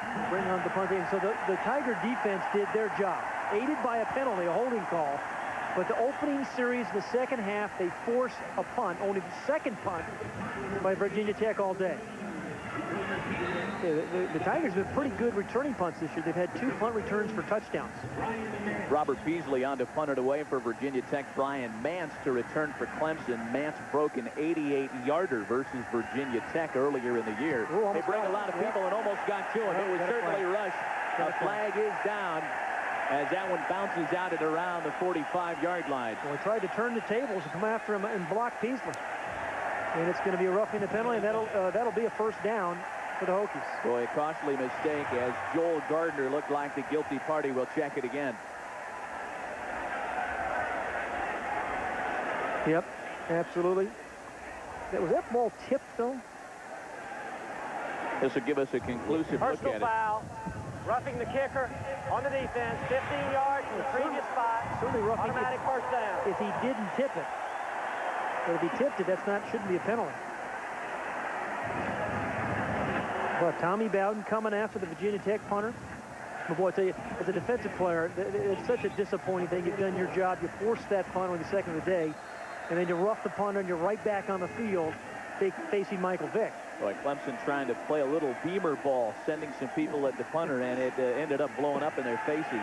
Vick with a play action, plenty of time in a deep pocket. He's got a man. That's Andre Davis, and it's caught.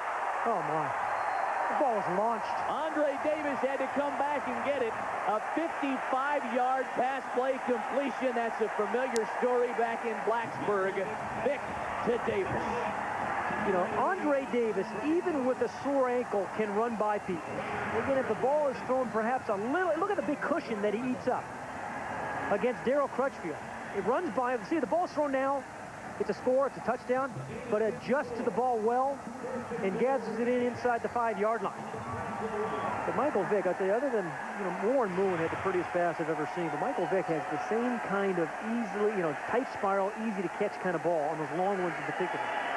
First and goal for the Hokies. The hand to Suggs. What's new? And he bangs it in for the touchdown. You're within Suggs territory when you're within about 6 or 7 yards away. Lee Suggs rushes for his second touchdown of this Gator Bowl. And a bigger lead now for Virginia Tech.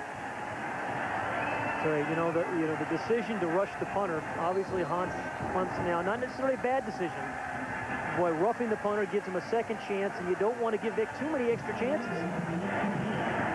Carter Worley in for the PAT, and it's no good. The extra point is missed. This was the key play that gave possession back to Virginia Tech. We'll take a look at it. That's the man responsible when we come back. Virginia Tech opening up a 17-point lead.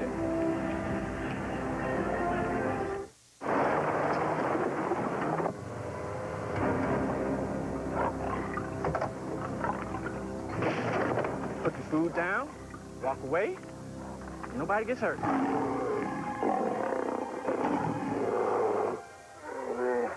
Let's do! I got him! Think you're tough enough to drive to Tacoma? Join the club. Introducing the double cab with over 5 feet of bed length. You just can't mess with a man's salad. Word up. As soon as he hit 30, Dad started losing his hair. I had it when I needed it. So I knew it could be in the cards for me. And at the first sign of fallout, I checked it out with a dermatologist. And he said Rogaine every day, right at the source of the problem. I've used Rogaine for 2 years now, and I don't see any difference. And that's the idea. You keep the hair you have. Rogaine. Recommended more by dermatologists than any other treatment. It's stronger than heredity. How would you like to curl up with a nice, thick instruction manual about water softeners? Me either. Life is just a little too short. That's why Culligan created the worry-free water program. Here's how it works. They do all the work, you don't. All you do is call Culligan, and the Culligan man takes it from there. Hey, Culligan man. So don't just order a water softener. Order a Culligan man. Call Culligan, and let somebody else worry about your water. Does your family's water need a clean bill of health? Find out at Culligan.com. The 2001 Gator Bowl is brought to you by Rogaine Extra Strength for Men and by Culligan. Does your water need a clean bill of health? Find out at Culligan.com.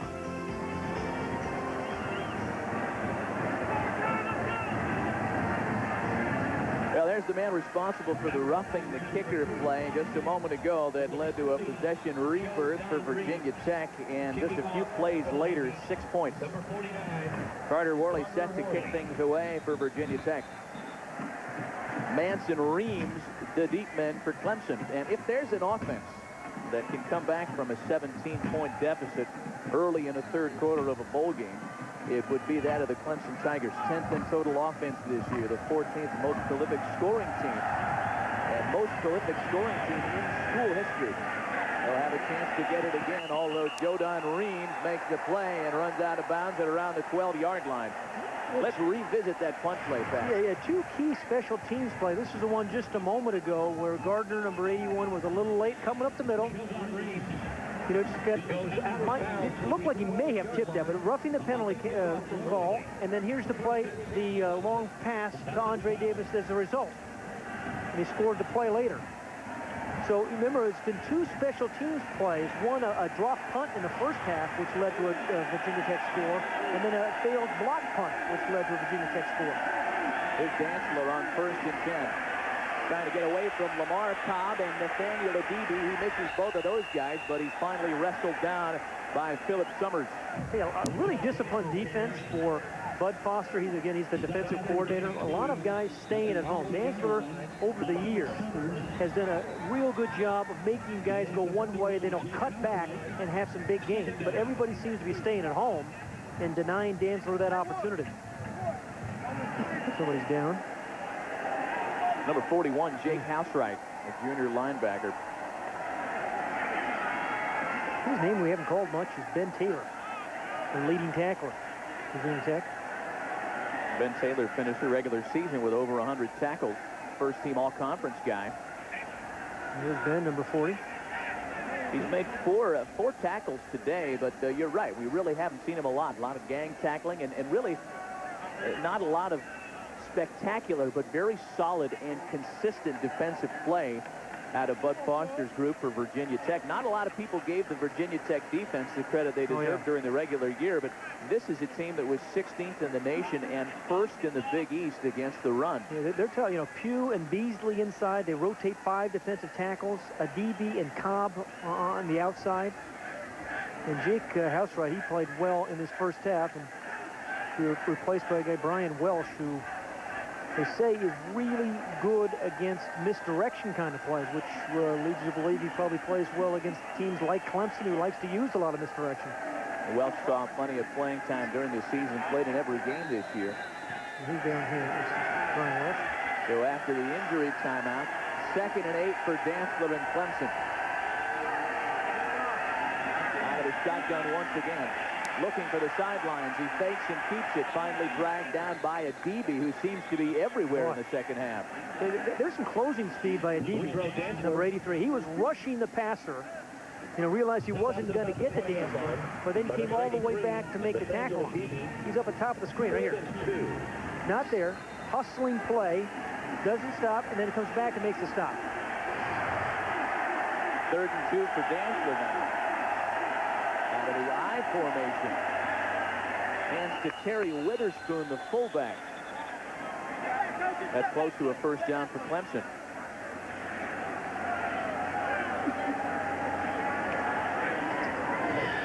Bernard Rambert. Check that, it was Rambert, Bernard Rambert, the tailback. And first down for the Tigers.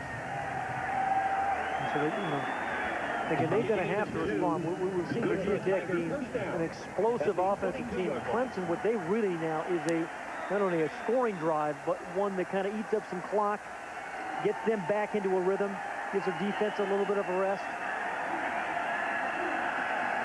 1st and 10. There's a hand to Rambert.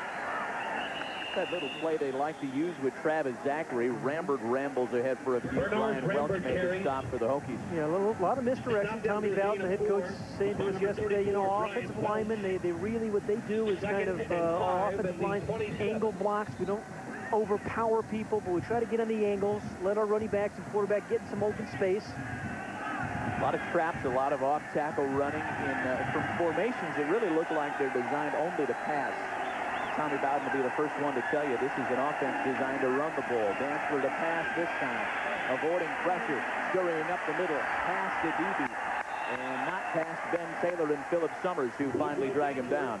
13-yard run for Dantzler. Well, as we said, almost 1,000 yards in rushing for Woodrow Dantzler. 3rd in the ACC. Was on track to become the first quarterback ever in Division 1A to run for 1,000 and pass for 2,000 until he was injured in their 8th game.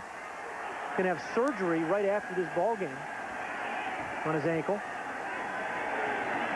He's got Rambert out of the backfield. That's who he swings it out to around the 40, dragged down at the 45 by Willie Kyle. Complete to number 20, Bernard Rambert. Apparently Rambert was down before he lost the football. Makes the stop. And the 45. This is not the way we're used to seeing the Clemson offense run, although they're doing their best to get into that hurry-up drill. Short yardage situations have prevented them from doing it that way. There's a little hand to Rambert around the corner. He's dragged down by Lamar Cobb. Well, there's a name you have called a lot, Lamar Cobb, number 28. Took Corey Moore's place, who played that stud end position so well for him a year ago. Kind of an off-the-edge penetrating player.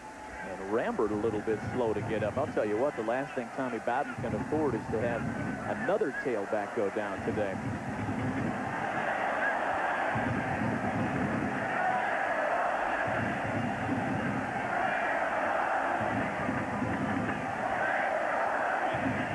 We've got a moment to check in with our Morgan Stanley Dean Witter well-connected storyline. Vic has been well-connected with just about everybody he's thrown to this afternoon, passing for 177 yards and a touchdown. He's run for almost 20. Clemson special teams, it's been a problem. A fumbled punt and a roughing the kicker. That's your nutshell story in our Morgan Stanley Dean Witter well-connected storyline. He's actually run for a lot more than 19 yards. He's been sacked twice, which obviously are subtracted from those numbers. But he is just as dynamic today as a runner. Oh boy, and another tailback being escorted off the field for the Clemson Tigers, and suddenly freshman Keith Kelly has stepped into a prime-time role for Clemson. Yeah, they lose their second leading receiver and leading scorer in Travis Zachary. Then Bernard Rambert, who was, although he's listed as their backup tailback, plays a lot. And now they're down to their third guy, Keith Kelly. Kelly has been spread wide, a 5-receiver offense now. Dantzler out of the shotgun on 3rd and 4. Good pass protection. Trying to make something of it, and he couldn't get away from David Pugh. David Pugh has played sensationally. He's always moving. We talked about being disruptive at the defensive tackle position. That was really a patient play. I don't know if you were, I was watching David Pugh on that one. Number 71. He's right in here. Well, you'll see him in just a moment. But but he just kind of waits for Dantzler to come to him. I mean, really good play. We've seen him penetrate. We've seen him be patient as he was on that play, but in either case, David Pugh is making plays today. Great discipline by Bud Foster's defense. That's something we said a couple of times this afternoon. And here's Jamie Samani on to punt it away once again for Clemson. There's 8 guys up here again. If you're going to do a fake punt, this is a good time to do it at a good part of the field. So Maney gets it away. Kendall signaling for it, and he lost it. Bounced off the chest. And Clemson recovers. Well, 3 errors in the punting game. 2 by Clemson, and now 1 by Virginia Tech. Virginia Tech turned those into touchdowns, and now Clemson needs to do that right now. The old lost it in the sun. We've seen a bunch of center fielders do that, right? It was Robert Carswell that picked it up after Whitaker. Yeah, he just kind of bounced it right off his face mask. Was unable to put it away. And now Clemson really needs to make this into 6 points. And they got the break they needed. Youngblood in motion. Something happened there. And we've got a whistle. Timeout. Virginia Tech. Wow. Hokies take a timeout. We'll do the same thing. Clemson trying to tighten it back up for Tommy Bowden. We'll be right back.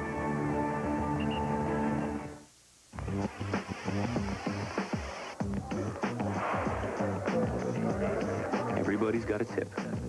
Everybody's got a sure thing. Everybody's got a cousin who works with some guy who swears that this baby is it. What everybody doesn't have is the kind of financial confidence that makes it easy to ignore what everyone else is saying.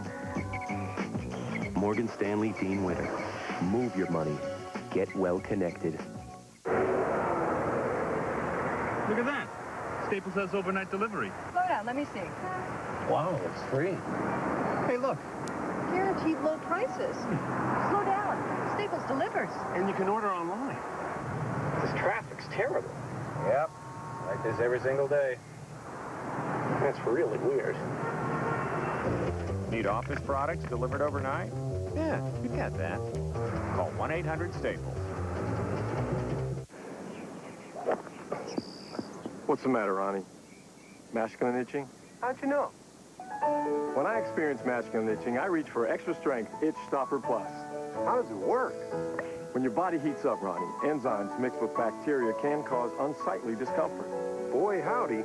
But with just 2 fingers of the patented oily balm applied to the affected area, you can be swinging. Get TiVo and skip the stuff you don't want to see. Learn more at TiVo.com.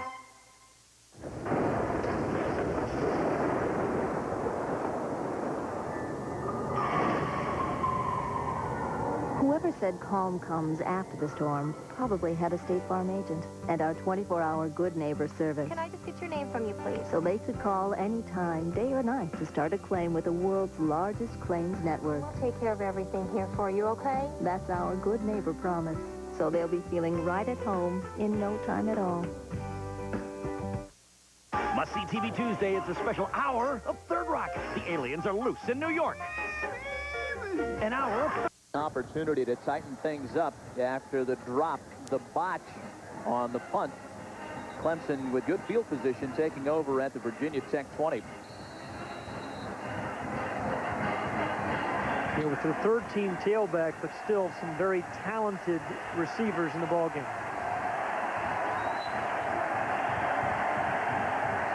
Clemson was able to muster only a field goal after a Michael Vick fumble in good field position, rather. This is the pitch back to Keith Kelly, the freshman running back, the third-string guy who's in there because both Zachary and Rambert are hurt.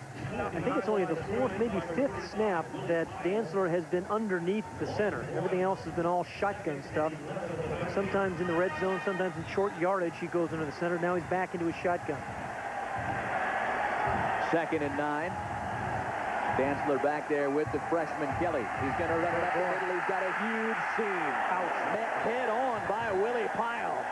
Good name for him, man. Oh, but what an opening for Dantzler right there. You know, 5 wideouts. You know, a lot of times these are design run calls, not impromptu plays by Dantzler. And watch the big hole right here. the referee has to get out of the way. Or the umpire, excuse me. And then Pyle there to make the stop. Otherwise, he scores. First and goal on the 8. Dantzler back under center again. Backs in the eye. That's Youngblood in motion. Play action to Kelly. Look out, here comes Philip Summers, and he couldn't quite get it out there to the tight end. Woodward, he was open. Morgan Woodward had 6 points written all over himself, but they couldn't make the connection. I think it was a DB. Was it a DB that was in his face or Summers? One of the two was right in Dantzler's face. Here he is. Summers from behind, a DB from the front. They just didn't allow him to follow through. Call that one a hurry. Yeah, absolutely. I mean, this will be very disappointing for Clemson if they don't get 6 out of that special teams play.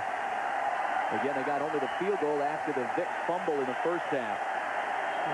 Taking advantage of every moment on the play clock. Again, trying to run it up the middle. It's stopped up this time. Again, one of those defensive tackles again. I think it was Beasley that time, number 94. Man, those tackles are good. Beasley, Pugh. They also play Kevin Lewis and Dan Wilkinson in there. That brings up 3rd and goal now for the Tigers.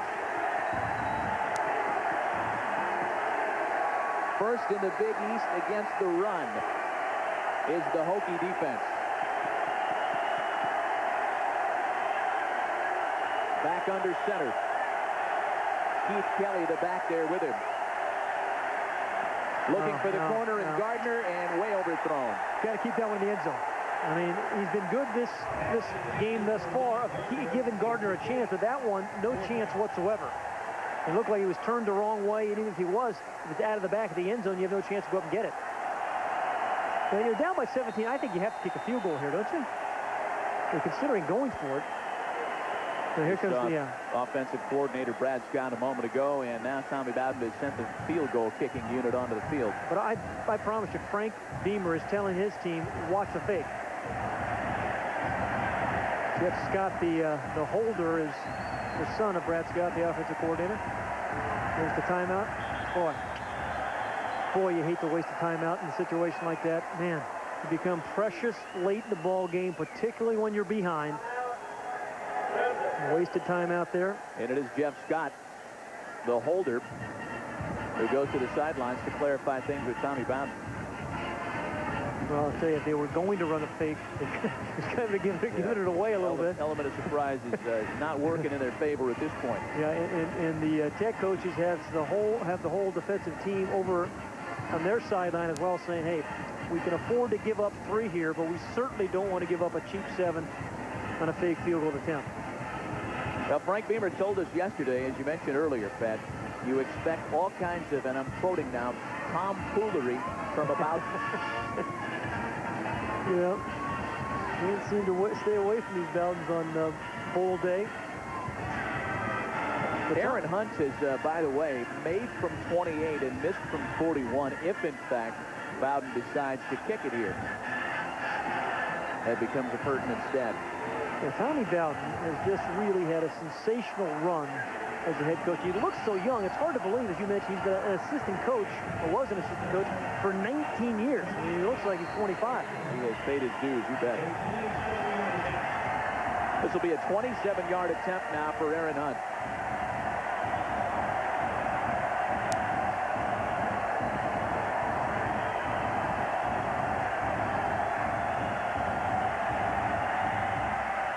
Kick is up. And this time it's good. Well, whether or not they wanted to fake becomes academic, because the Clemson Tigers will settle with it 3 points.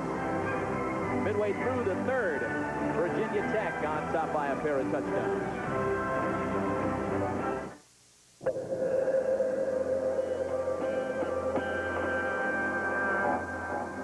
The interior of the all-new RAV4 looks great.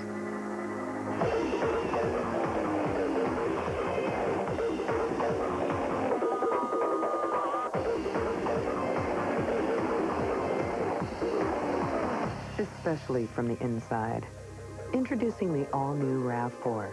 Style that endures almost anything. The greatest in the world. Ready to take on the NBA's greatest? Use 1-800-CALL-ATT for collect calls for your chance to enter to win the ultimate NBA fan experience. Woo! You could win a trip to NBA All-Star 2001 with VIP seats, access to private parties, and a chance to hang with an NBA star. Just drive it right down the center. 1-800-CALL-ATT. The more you use 1-800-CALL-ATT, the more chances you have to enter to win a trip to NBA All-Star 2001. You can't stop me. You gotta be kidding. Who wants Chunky Stew? Yeah? Terrell, you gotta try this new Chunky Stew. But Ma. Chunky grilled steak with vegetables. With loads of lean steak. Grilled up right to get the sales up right. Grilled steak. Remind you of something? The family cookout. Which you don't attend anymore. I work Sunday. Introducing Campbell's Chunky Grilled Classics. Try the new Pop Top. I'd like a latte, please. Do you have an appointment? Grab a ticket.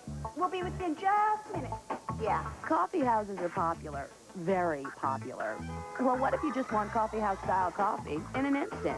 New Folgers Cafe Latte. Rich, creamy, delicious coffee house coffee without the coffee house.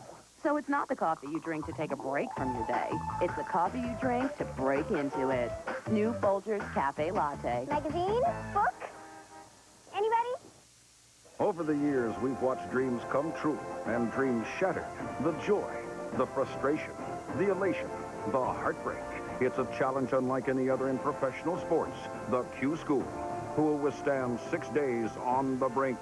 The PGA Tour qualifying tournament, January 14th on NBC.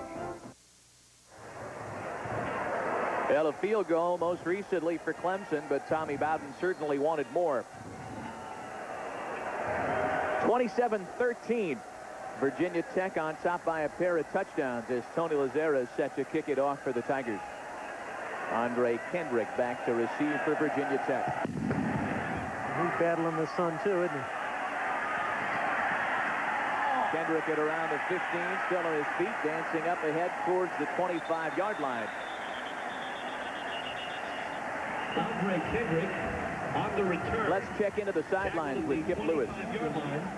Hey, guys, on that last offensive play for Clemson, you saw Woodrow Dantzler try to throw the fade route to Rod Gardner. Well, Gardner started inside and then went outside. That's why the ball looked like it was so far off target. And when Gardner came to the sidelines, Coach Bowden really laid into him. He wanted Gardner to take advantage of that height advantage, and that's why that play was not completed. Guys?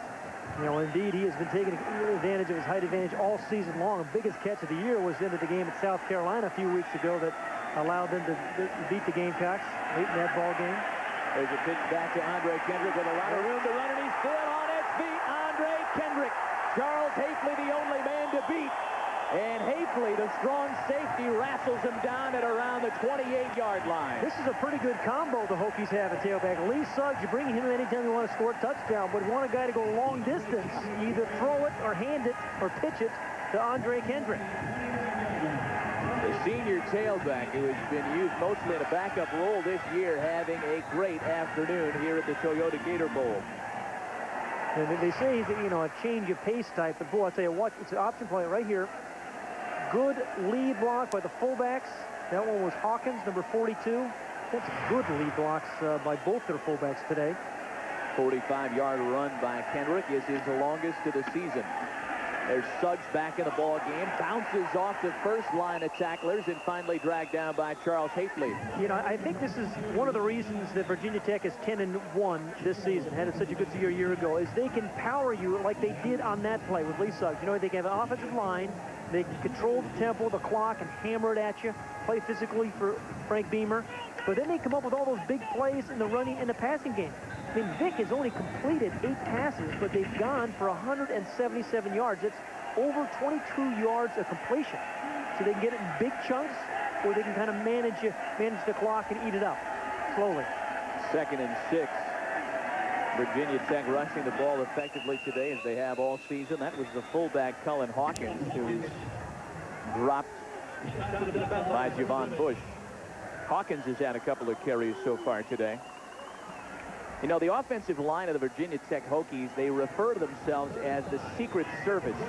Their job, at least in the eyes of many fans and media, is to protect the president, if you will, and just give protection to Michael Vick and let him do his thing.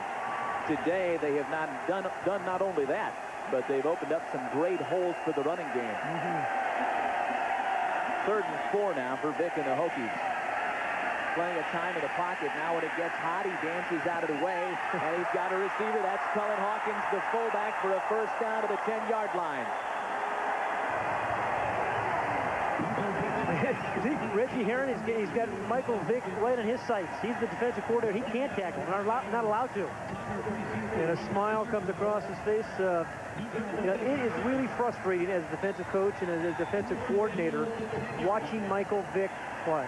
Because just when you think you have him, look like from the backside, maybe somebody may have got him and perhaps caused a fumble. He dumps it off, this time to his fullback, Cullen Hawkins, for a first down. So the last time a coach came off the sidelines in a Gator Bowl against Clemson, there was a little problem that happened there. 1978, yeah. Got a flag on the play. You know, good teams, really good teams, man, can beat you in a couple ways. You know, big plays. They can beat you with special teams. Dead ball. Contact by the defense. Offside. Half the distance to go. First down. Beat you on offense and defense and special teams. Frank Beamer's team can do that. You know, the one loss to Miami, but a clean record other than that.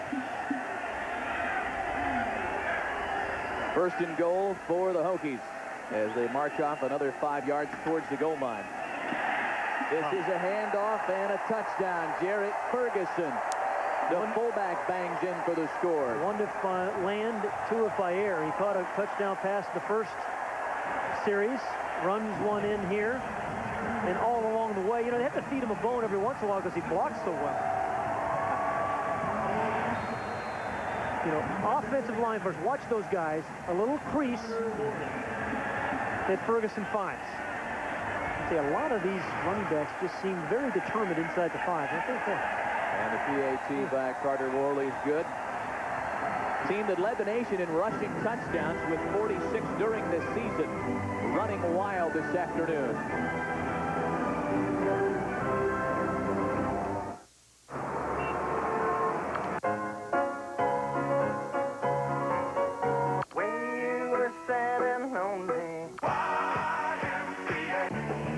You want me? Back off! He's the killer!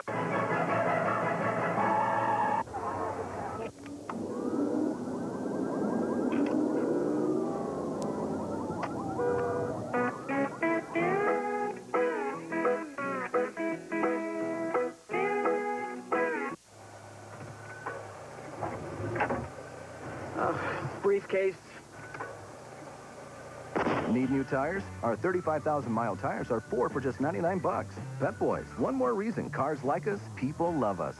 It beat the S&P 500 for 1 year, for 3 years, and over the life of the fund. The Strong Growth and Income Fund. Call 1-888-2-STRONG. You're one call away from a strong portfolio. And in business news, we are drawing closer to Ted's decision day. Sources close to Ted say that he is looking forward. Man, this Ted must be something.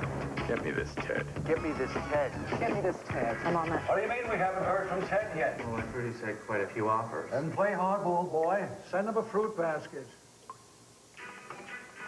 Hey, Ted. Any response from Monster yet? Mm-hmm. Get your name out there. Put your resume on monster.com. Superstitious? It's a little bit strong. I mean, I do whatever I have to do to help out the team. Let's say you got a tie game, full count. Nobody's on. If I can eat a whole hot dog before the runner gets to first base, then he's coming home. In case of high-scoring games, Rolaids. Rolaids starts to neutralize acid in less than 10 seconds, getting you back on your game fast. Nachos, of course, are the key to a great double play. Rolaids, R-O-L-A-I-D-S, spells relief. You know that grand slam last week? Traffic New York. Traffic Portland. Skyscrapers, New York. Skyscrapers, Portland. Rose Garden, Portland. Madison Square Garden, New York. Some things are the same wherever you go. Two teams seeking the next level meet when the Knicks host the Blazers. The NBA on NBC, Saturday, January 13th. The Hokies of Virginia Tech doing their best to hand the Clemson Tigers their 5th consecutive bowl loss. Second half possessions have been fruitful for V-Tech, starting at their own 20 and 26, each of them resulting in touchdowns. In only 5 plays. It shows you the kind of big, quick strike capability they have. Ryan Mance takes the kickoff. Mance returned one for 88 yards. Earlier, the ball's free, and it looks like Clemson got it back. Mance took quite a shot. Jodan Reems jumped on it after his other deep mate coughed it up. Well, 5 minutes left here in the third quarter. What Clemson really needs is a couple of catch and runs. I mean, and again, the guys like Gardner, Youngblood, Jackie Robinson, those 3 guys in particular, catch the ball and then don't go down. They need something on a crossing route where they can run away from defenders and potentially score. Dantzler out of his shotgun. People coming after it. He finds his tailback, Keith Kelly, who bounces off a tackle and is finally dragged out of bounds by Nick Sorensen. Bud Foss, the defensive coordinator of Virginia Tech, did a very good job of adjusting. First half, remember, Gardner caught those 4 passes. Well, winding down toward the end of the third quarter, Gardner has not caught a pass this half. That was good for 9 yards, brings up 2nd and 1. The 4 receptions were big ones for Rod Gardner. Made him Clemson's all-time leading receiver. There's a little shovel to Keith Kelly. Got a little room to dance out around midfield. And he's finally brought down by Eric Green, the freshman cornerback. Eric Green, number 1, had a very good start to his career as a true freshman. Very first game, his start against Temple, intercepted 2 passes. Kind of struggled a little bit against Pittsburgh and against Miami, but they think he's got the confidence to be a very good corner. Out there due to injury. Dantzler's going to keep this, but he's got some room to go. They called him the best rusher in the ACC, despite the fact he lined up at quarterback, and Eric Green had to bring him down. A 26-yard run by Dantzler. Pop Warner would be very proud of this offense. This single wing type of offense. Hurry up. And again, he just kind of put a really good move on Ben Taylor. Ben thought he was going outside. Dantzler cuts it inside. Then some speed, and then some discretion. Woodrow Dantzler's not running like a guy with a goofy tendon around the left ankle. He said he's going to get it operated on January 8th, I think he told me. Out of the shotgun again, Youngblood in motion at the top of your screen. Here comes Pugh. Dantzler gets it away, and it's incomplete. He was looking for Keith Kelly. Yeah, and big old Chad Beasley, number 94, defensive tackle, read that screen perfectly and ran out. There he is.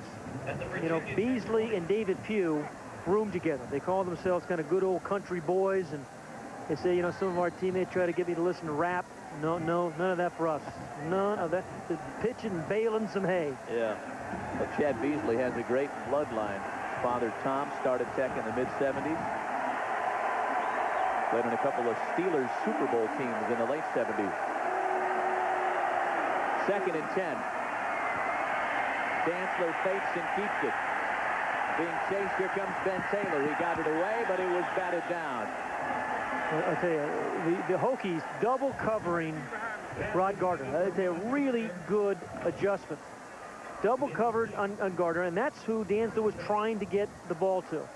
But I think it was Nick Sorensen who's in the game, number 14 on defense. Kind of a interesting story Sorensen is. The last time they were in the Gator Bowl, he was the MVP for Virginia Tech as a quarterback. He's been a linebacker. He's been a safety. He's taken snaps under center. That's where he is right now. So 3rd and 10 now. Somebody move. And a flag down.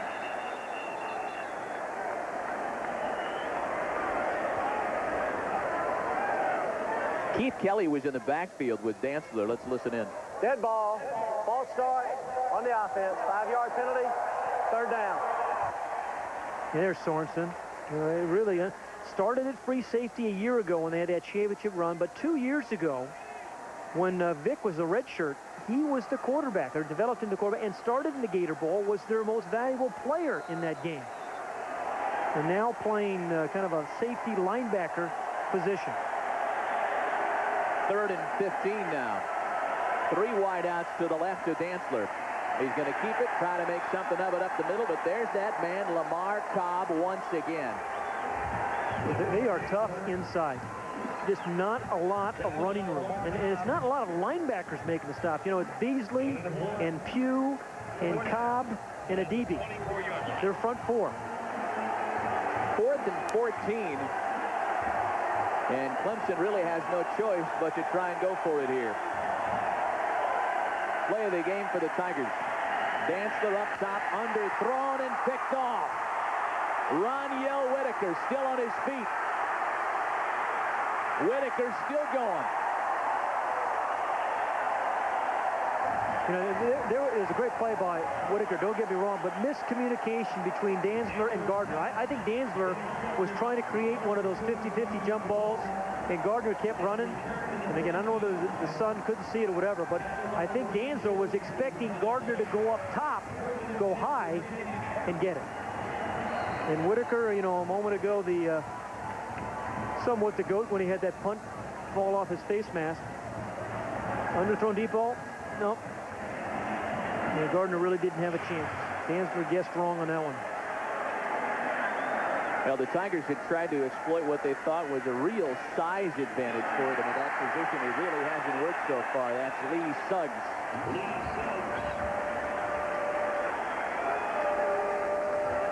Number 28, Alex Ardley. Alex Ardley made the tackle for Clemson.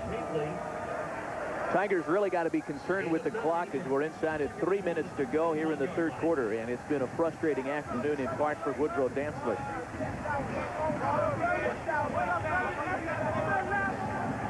2nd and 1 for Virginia Tech.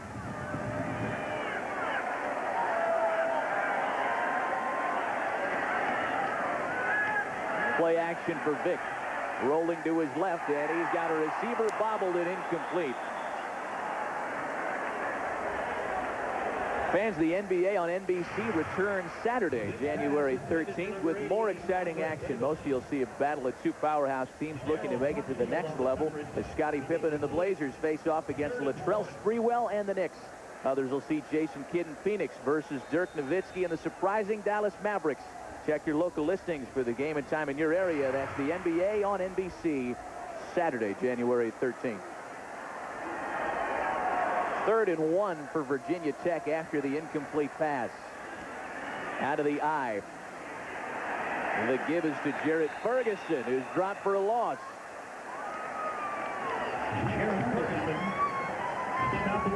Well, there's Willie Simmons, the backup quarterback at Clemson. Redshirt freshman. Really has come in for Woodrow Dantzler 2 different times this year and played magnificently. Threw 4 touchdowns against North Carolina early in the year. Bring them back from a 17-point deficit, and then came in against Georgia Tech, and looks like Tommy Bowden's considering making that play, which is probably the right play at this point. Simmons probably the better thrower.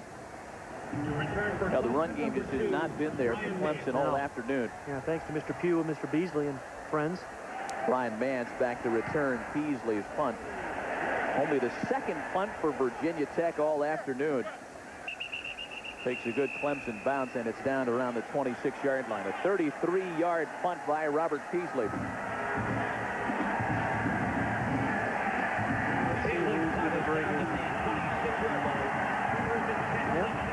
Indeed, Willie Simmons is in. 7 touchdowns on the year, only 2 interceptions. Very highly recruited player by Tommy Bowden. Well, it's time for the redshirt freshman to show everybody what he's got. Dantzler at 14 of 31, 80 yards, a pick, and a touchdown. Yeah, but Dantzler didn't get any help in the running game. Really good. There's Simmons now in a decidedly passing atmosphere, and he's wrapped up and dropped by Jim Davis, the freshman defensive end. Jim Davis is a freshman who's got playmaker written all over him. Bud Foster said to me a little earlier last week that Jim Davis is going to make a lot of big plays over the next 4 years for the Hokies. Only 236 pounds. You know, he'll put on some weight. The boys get that quick first step. So like in pass rushers. 2nd and 15, a low snap. Here comes Davis. Simmons scrambling, and there's that man you just spoke of, Mr. Hayden, Jim Davis. Did you see the first step, though? I mean, he and Davis, you know, David Pugh's inside, Davis is outside, but if you have a great get-off step, boy, I want to tell you, you have a big advantage as a pass rusher. You know, right off the corner, I think, let's see, I'm sorry, here, excuse me, he's on this side over here, and watch how quickly he gets off. Just too quick for the tackle, T.J. Watkins. You got to change up your count. You got to trap him. Simmons had no chance to get out of the way there. 5th sack of the afternoon by Virginia Tech. They dropped 33 sacks during the course of the season. Long pass down the middle. The closest man to it was Watts. Or maybe even Roniel Whitaker, the Virginia Tech defender. 3 and out by Clemson.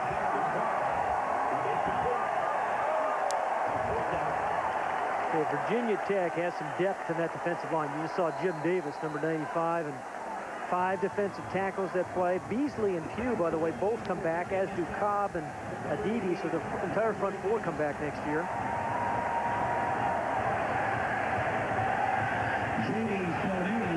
James Amani on to punt.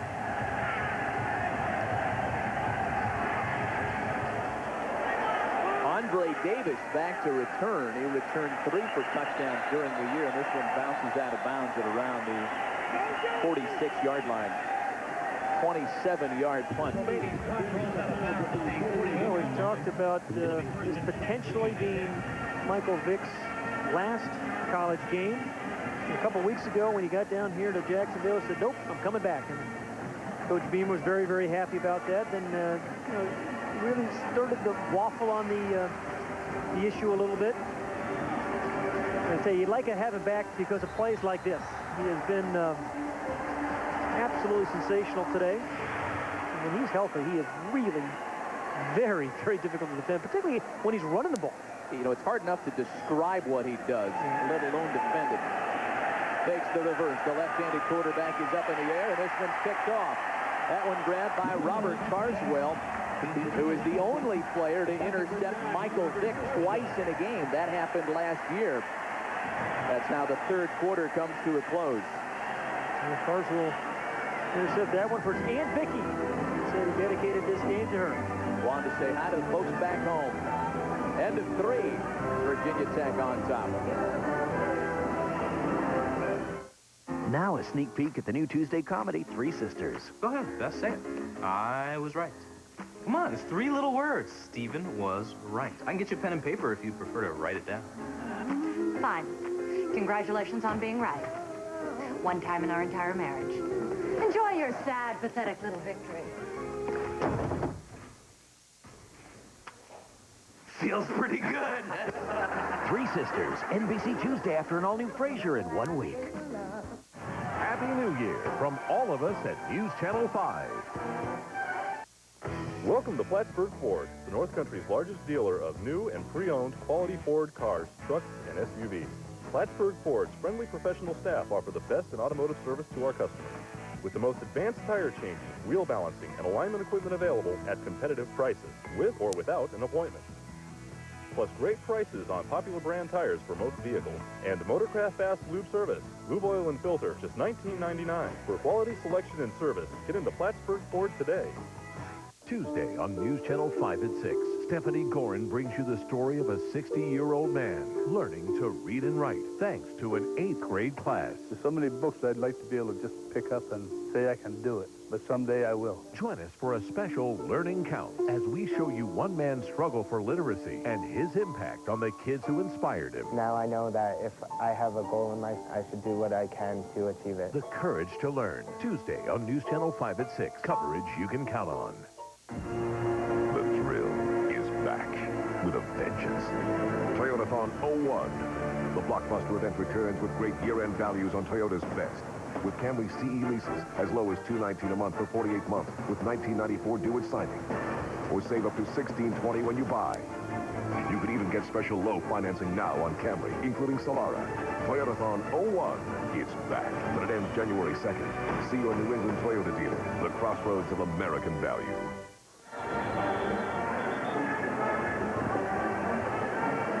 3/4 complete here at the 56th annual Toyota Gator Bowl. Man, it has been all Virginia Tech. A couple of exceptions noted, and 13 points for the Clemson Tigers. Still a whole quarter left of football, and a new quarterback calling signals for Clemson. He played the last series for the Tigers in place of Woodrow Dantzler, and that's Willie Simmons, who's back to pass on 1st and 10. The redshirt freshman upfield and picked off. Willie Pyle. 7th interception of the year for Willie Pyle. I'm not sure where Willie Simmons was throwing that ball, but there weren't too many Clemson receivers around it.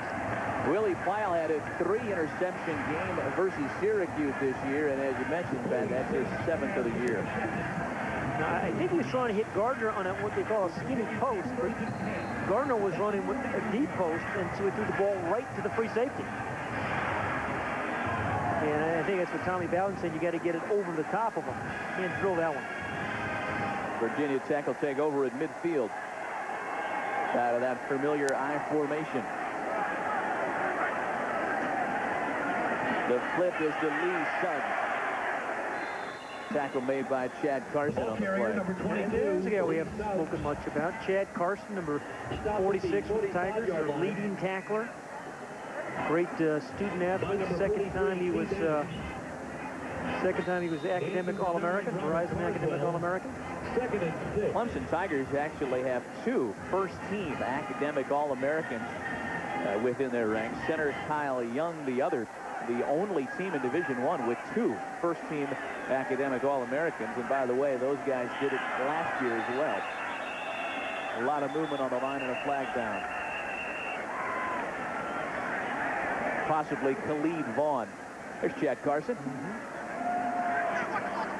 Yeah, you know, he goes a long way back to blow out that stereotype that student athletes are all basket weaving majors. This guy's a biology major, and his minor is German. Offsides on the defense. 5-yard penalty. 2nd down. You get the feeling you could write a 5-part series in the Federal Reserve System. Just a very, very bright guy, diligent student, and a good football player. Tommy Bowden said, hey, he's had the best defensive year of anybody on our team. 2nd and 6 now for Virginia Tech. That's Ferguson pounding ahead for the 1st down. He's dragged down by Carson and company. Aaron Ferguson carries. Brought down at the 32-yard line by number 40, Charles Haley. I gotta believe that Virginia Tech next year, if Mr. Vick decides to come back, he's going to be pretty good again. Although they lose some offensive linemen, they're going to, Frank Beamer's going to have to replace some offensive linemen.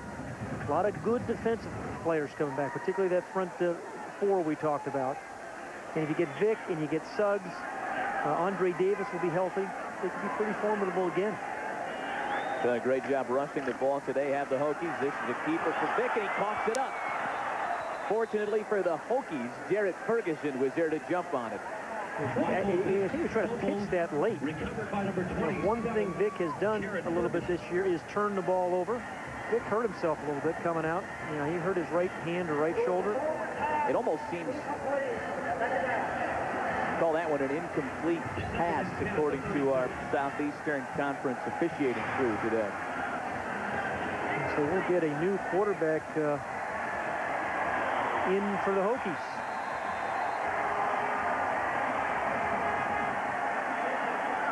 Incomplete pass without incident. Trying to flip it out there at the last minute. They're really, I don't know if that was designed to be an option play or not. I think Vick was just going to that improvisational well. Thought it was. Yeah. So it is Dave Meyer, the senior quarterback, in for Michael Vick. Suggs, the ball carrier, up ahead for a couple. Dave Meyer's the guy that got all the snaps in the absence of Michael Vick in the loss against Miami. He started that game. Vick was only out there for 19 plays. That's Meyer's line over 8 games this season. Supposed to be in a backup capacity again. 3rd and 8. 3rd and 8. Yeah, I mean, you look at being a backup to Michael Vick 2 ways. One, you know you're not going to start many weeks. The other news is you're going to blow some teams out, get a lot of playing time in.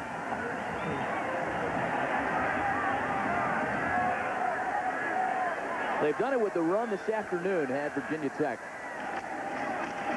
They hand off to Jared Ferguson. Once again, the fullback banging ahead for a few. 5th in the nation in scoring. They led the nation in scoring a year ago, did the Hokies. And the rush has been the big weapon in the arsenal today. Brought down at the 29-yard line after a gain of 1 by number 56, Khalid Vaughn. We'll try to get an update on Michael Vick's injury. He's come back in. He strapped it on. Yeah, you bet.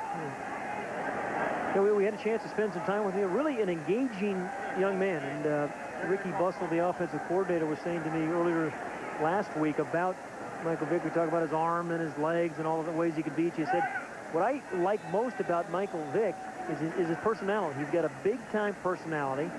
People are attracted to him for that reason. Great smile, good leader, and he said he's a pleasant guy to be around.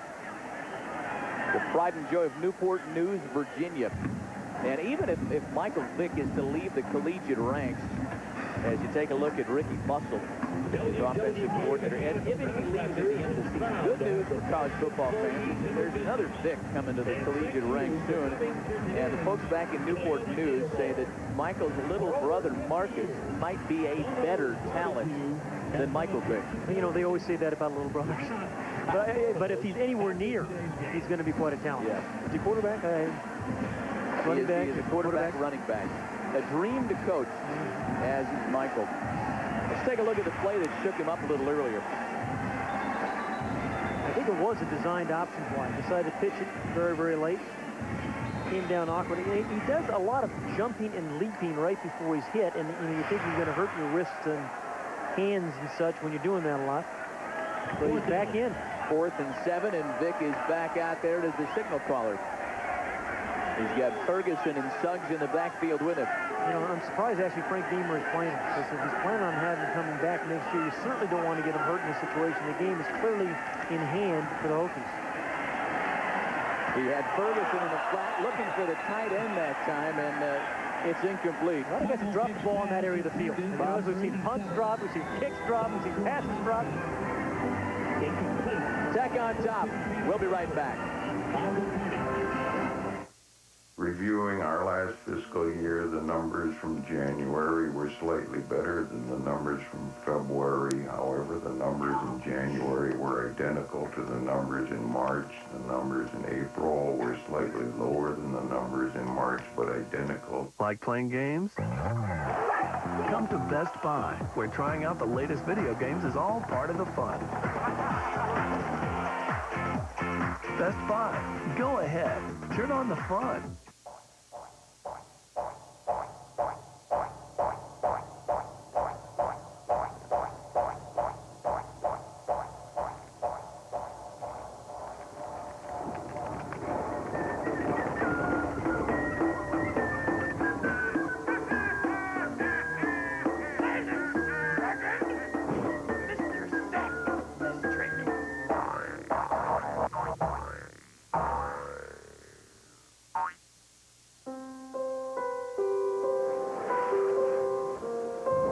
There are no formulas for engineering a smooth-riding 5-link rear suspension. No instructions for designing a superior multi-alloy steel safety cage. Or the ideal 8-passenger interior. After all, you can't follow old directions when you're forging new ones. Introducing the full-size Toyota Sequoia. It's unlike anything you've experienced. The 2001 Gator Bowl is brought to you by Toyota. More choices, better selection. Experience Toyota today.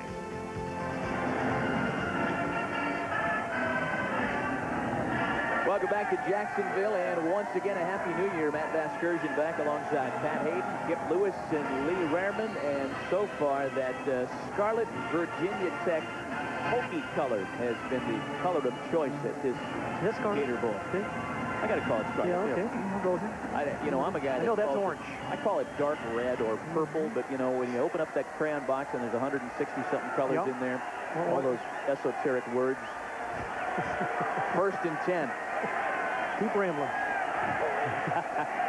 Willie Simmons came in 2 series ago, rather, for Woodrow Dantzler, pulling a page out of Dantzler's playbook and running before being dropped by Ben Taylor. And the second half possessions have not been very kind. You know, when your best possession is a field goal, you know it's not a good half. A couple of punts, a couple of interceptions. Yeah, and that field goal, they started at Virginia Tech's 20-yard line. That was after the special teams play. Fumbled punt. They recovered. 2nd and 2 now for Clemson. But I tell you, these are the guys I've been impressed with. The Hokie defense, particularly their front four. That's the biggest reason the score is 34-13, I think.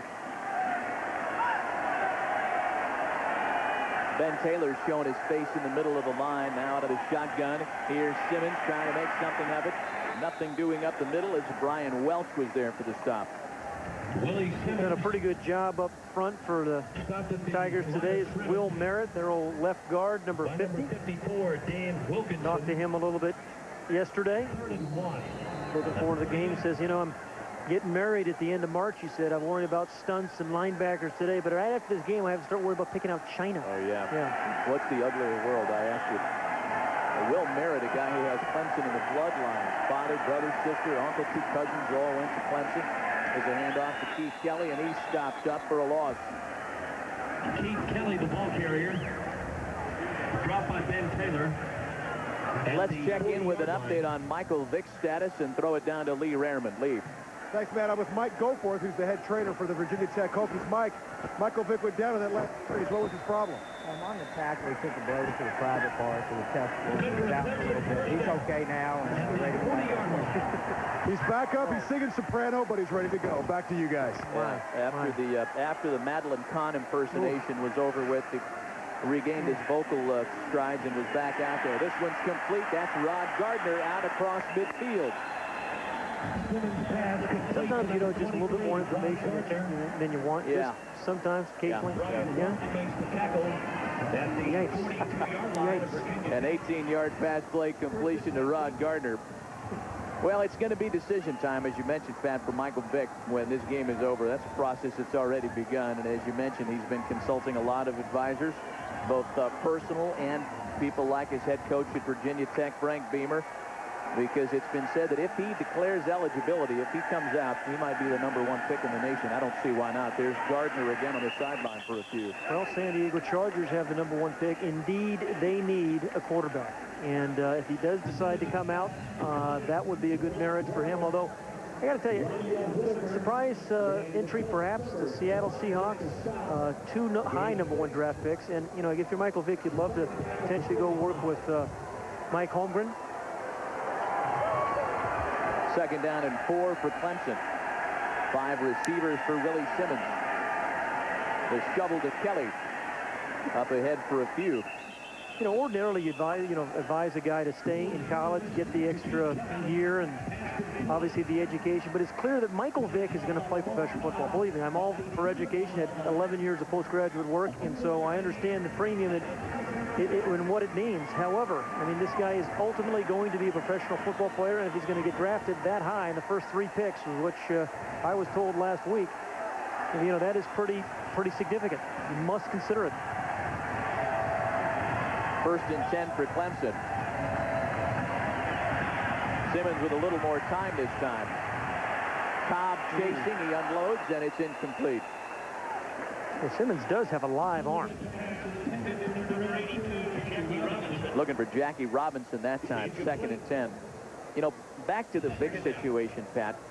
So far, everything has been handled to perfection in regards to a top-notch blue-chip talent like Michael Vick. So many times in the past you hear about guys who get bad advice, make bad decisions.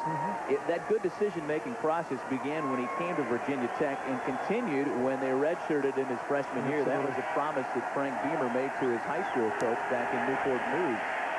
There's Simmons to pass. He's got a man out in the flat. He was down when he caught the ball with his knee. Boy, and more frustration for Tommy Bowden. Well, and that high school coach really still today has a lot of influence over Michael Vick, as does his mother, Tommy Redmond. You see the catch and that knee down when he makes the catch. And I think Tommy Bowden was just upset that he could get the ball up and he could make the run after the catch. 3rd and 4 for Clemson.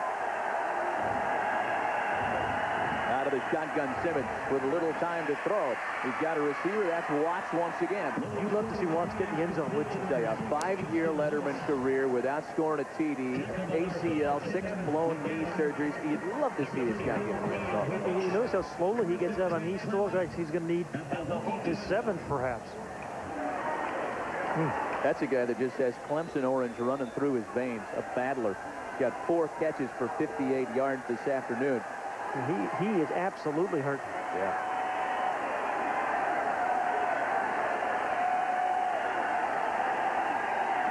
Four receivers for Simmons.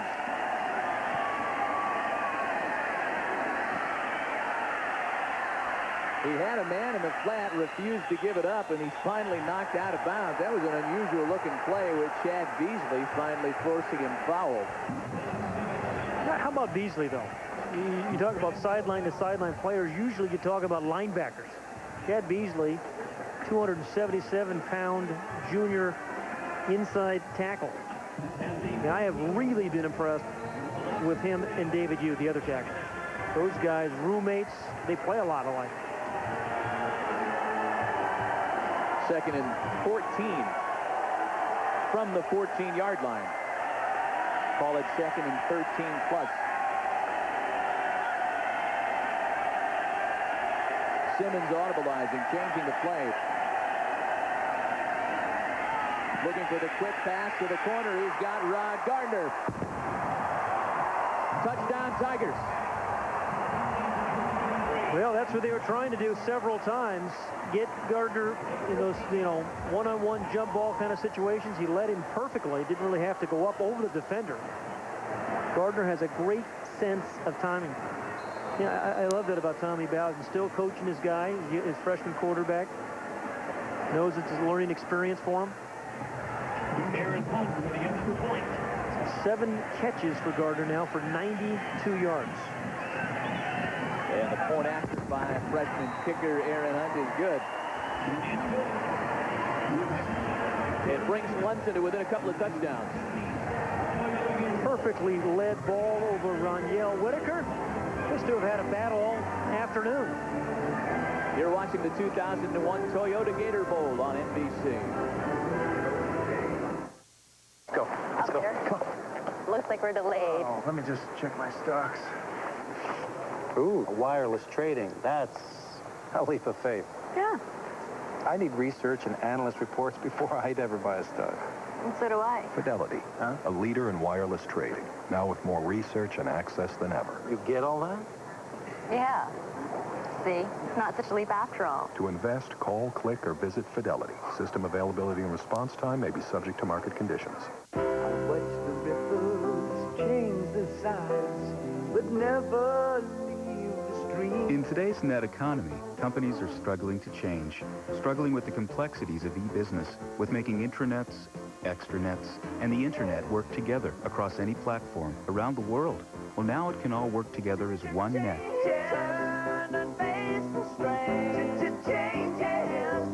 With Net Services software from Novell, the power to change.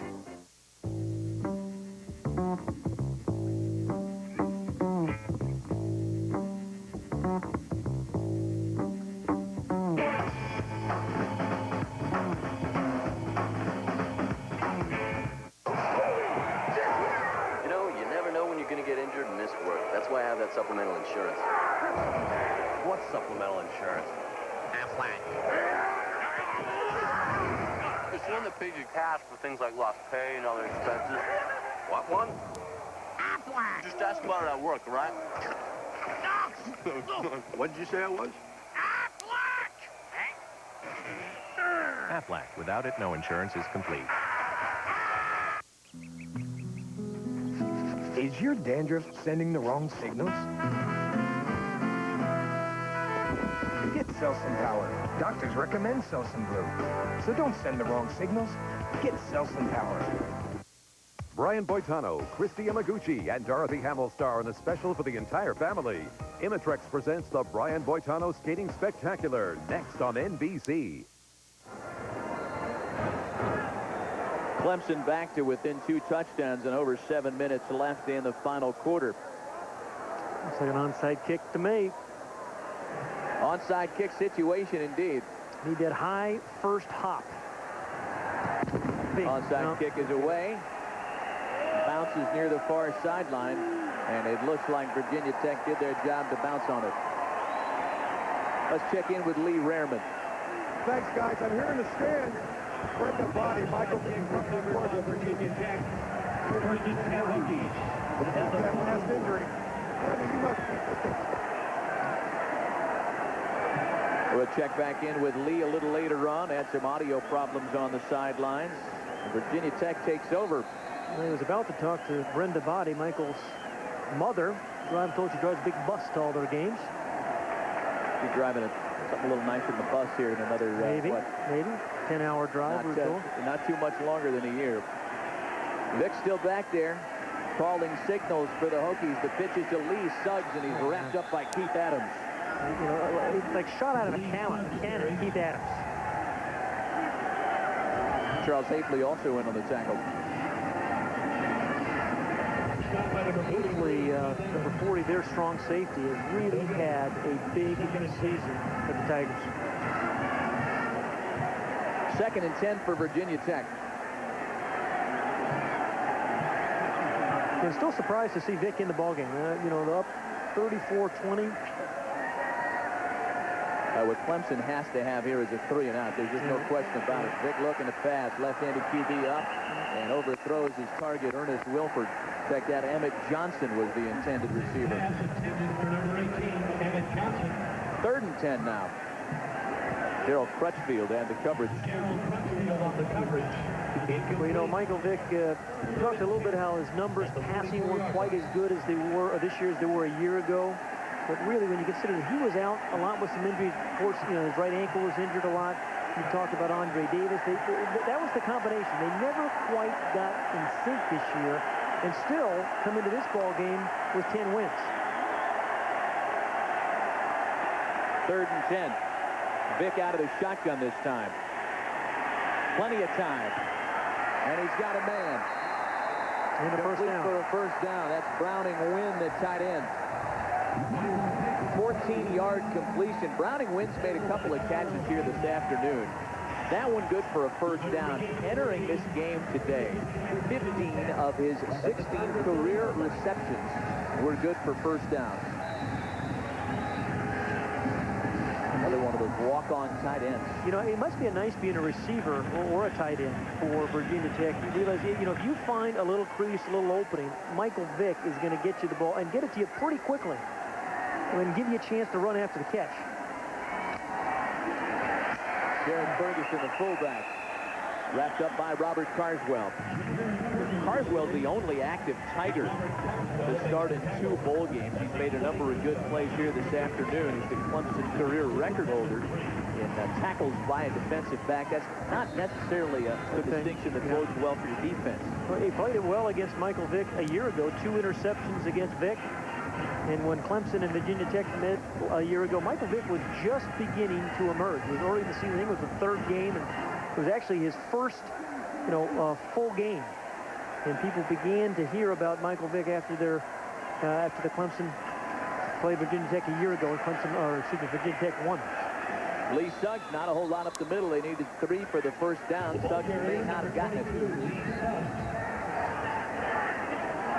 We're coming down to the 5-minute mark, up by 14. And I think with Frank Beamer sneaking, get yourself in a situation to kick a field goal, stretch it to 17. Force Clemson to score 3 times the remaining, you know, a little over 4 minutes. Tall task against a defense that's played pretty well. Suggs was just short of the first down on that last carry, so that brings up 3rd and 1 for the Hokies. Frank Beamer out there on the sideline barking signals well into the 4th quarter this afternoon. Still very, very active coaching, not just administering. We talked about he is their special teams coach, and indeed a very good one. And it's to Lee Suggs. He might not have gotten it. Chad Carson in on the tackle with many. Jerry Bryant also there on his side. That was a hanging Chad when you saw Carson in there. And a little extracurricular down in the backfield there. Andre Kendrick doing some chirping with Alex Ardley. Defensive backs, it's chirped by nature, and now this is escalating a little bit. Oh, and there's the flag. There's the flag. That's what was needed. And they're going to do that against Ardley, or they're going to call it against Ardley. Ardley just went on and on and on, and finally they threw a flag.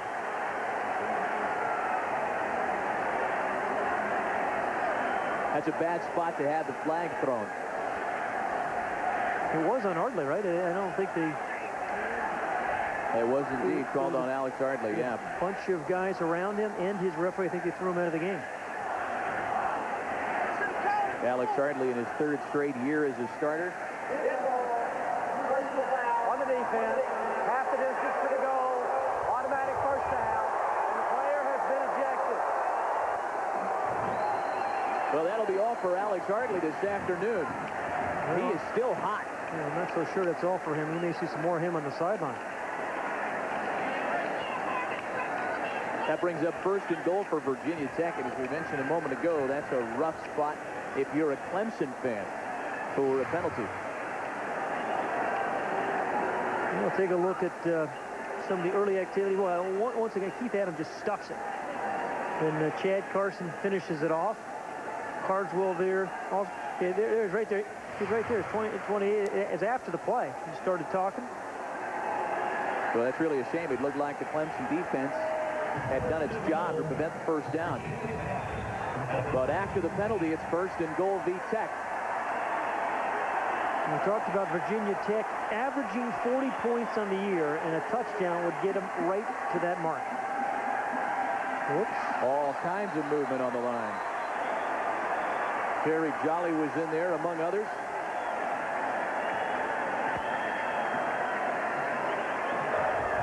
Dead ball, offsides on the defense, half the distance to the goal, still first down.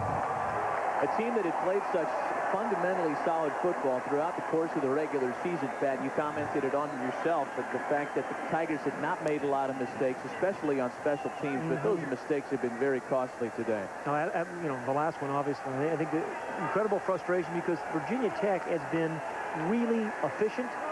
You know, big plays and small plays, the combination of two, giving them 34 points. Suggs looking for his 3rd touchdown of the afternoon. He ran it in at about 70% speed. And Andre Kendrick, number 4, cleared the way. Man, they've been tough. Suggs scores, but Andre Kendrick, really his backup, clears his way. Here he's a motion right here. He's going to clear it out here to allow the pitch to go wide. And only one man has a chance. He got 2 blockers on him. If he wouldn't have gotten him, Jarrett Ferguson would have. It's at least the 2nd time they've scored on that little pitch. The PAT is good, and the guy who's the walking, talking embodiment of a Dusty Springfield lyric, the son of a preacher man, Lee Suggs. 3 rushing touchdowns and a big lead for the Hokies.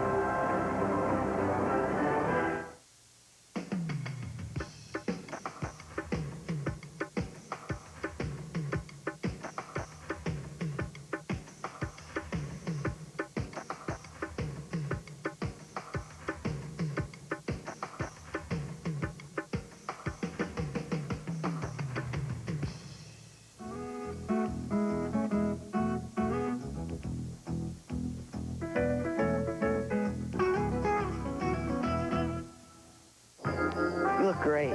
Your eyes are so blue. Dude, they're brown. He didn't even call her. He just emailed her, and she's supposed to know that from that she's... Why can't more girls dress like you? I really want to kiss you. But I'll wait till we get to know each other,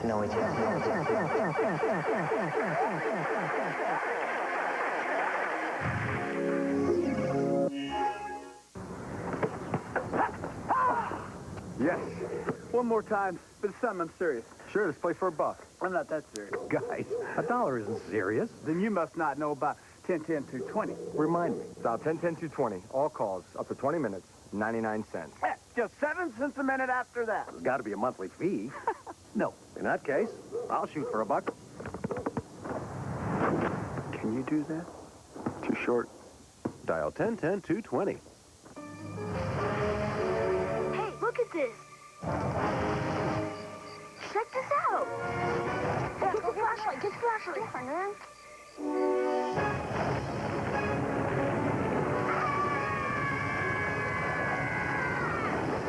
Never has so much power gone into our battery. Introducing Duracell Ultra. With new M3 technology, it's the most powerful alkaline battery in the world. I'm not into stats. I'm not a numbers guy. Football is about emotion. You can measure a player's size, time how fast he runs the 40, but you can't measure his passion, his desire. There's only one stat that matters in the XFL. How much of your heart did you leave on that field? The XFL, NBC February. Last time Virginia Tech appeared in the Toyota Gator Bowl was back in 1998, and they were on the other end of a spanking. 42-3, they were losers against North Carolina. Turning the Gator Bowl tables around today on Clemson. That's Jodan Reams taking a kick back to about the 23-yard line. That's where Clemson will take over, and more extracurricular breaking out. It's been a frustrating afternoon for the Clemson Tigers. Yeah, it's been a really ugly last few minutes. You know, just play the game, get on the bus, get ready for spring practice.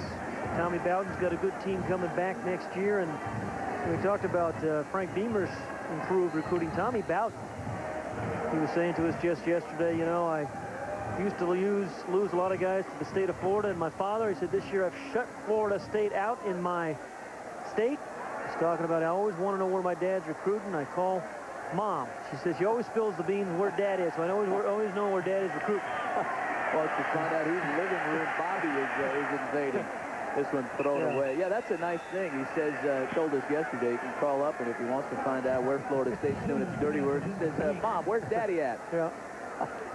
You know, oftentimes he's in the same living rooms as his father is. But he's getting the kids to stay in the state because he's turned this program around. And then, you know, he's going to be dipping down into Florida himself and grabbing some guys from Steve Spurrier and Bobby Bowden. 2nd and 10.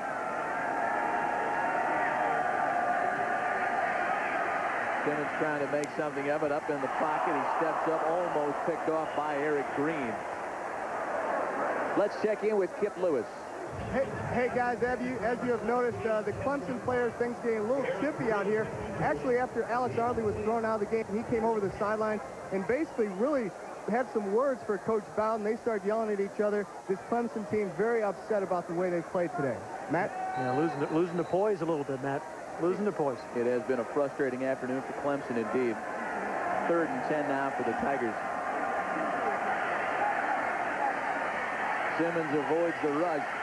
Dances around the sideline, looking for Watts, who's still out there. I can't believe Watts came back into the game. He's like one of those guys that you see in the Civil War logo, you know, limping along with a flute and a drum. That or Freddy Krueger. He just keeps coming back.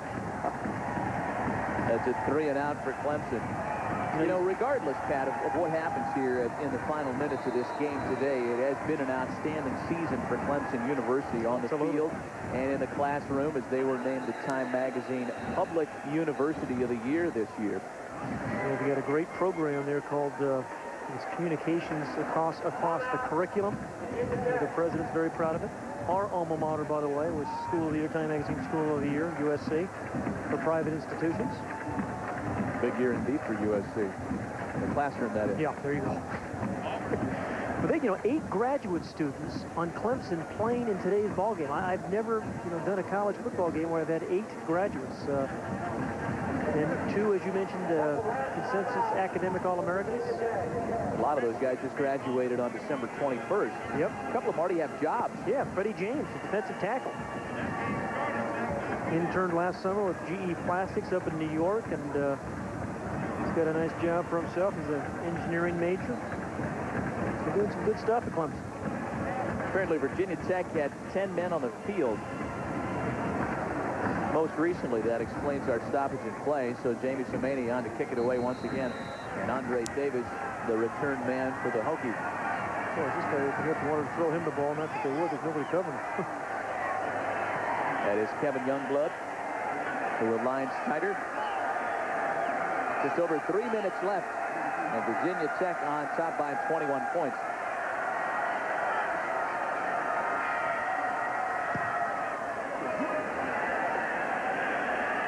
Kick brings Davis back to his own 32. That's where he starts his return. A vicious block laid out by Philip Summers on that return, and that's where it's dropped. Davis down at the 30-yard line. Another big bowl day for Frank Beamer's Hokies. We'll be right back. It is a thrill, a minute. But time is almost up on Toyotathon 01. Hurry to Toyota's blockbuster sales event of the year for great values on our best.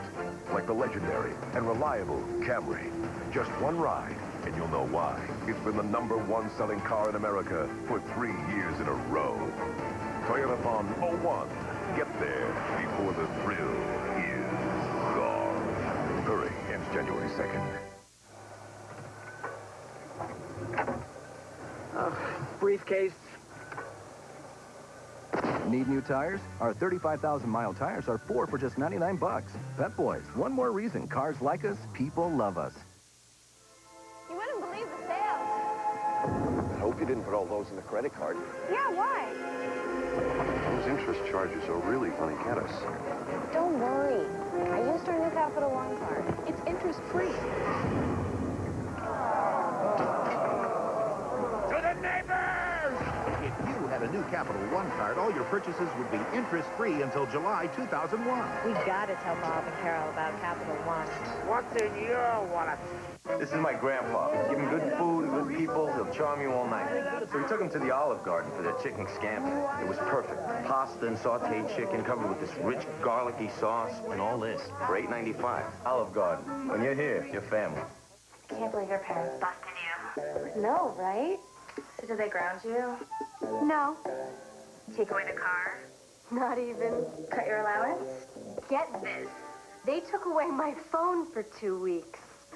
With messenger service on your MSN homepage, you can now make free long-distance calls from your computer.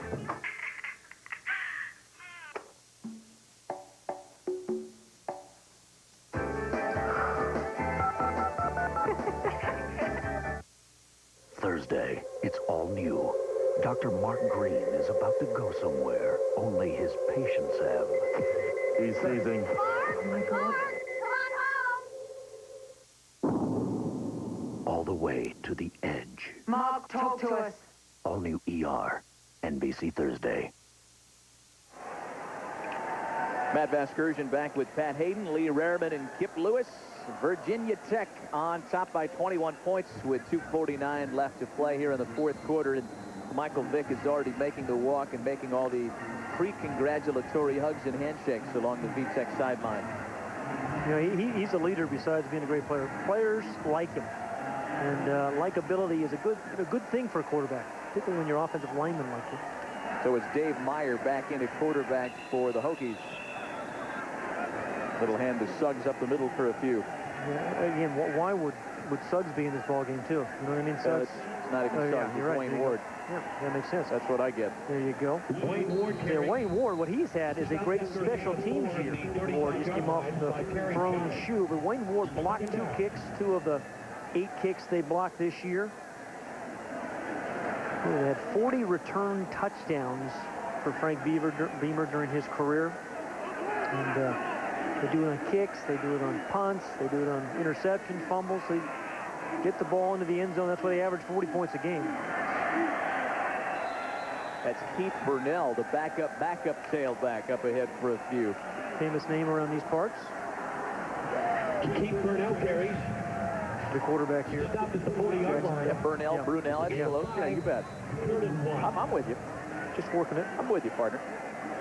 You know, when you talk about Virginia Tech, as you take a look at Tommy Bowden, a frustrated Clemson coach, when you talk about the Hokies, there was a lot of talk about being snubbed from the BCS this year. A lot of people back in Blacksburg thought they should have been in a BCS game. They had that loss to Miami, which apparently cost them in the minds of the BCS folks. That's Suggs back in the ball game. That's Ward still in the ball game, and up ahead breaks a big one. Ward up to the 30-yard line. Flag down. Ward. Knocked on They have some depth. You know, you look about Suggs, you have Kendrick, you have Wayne Ward.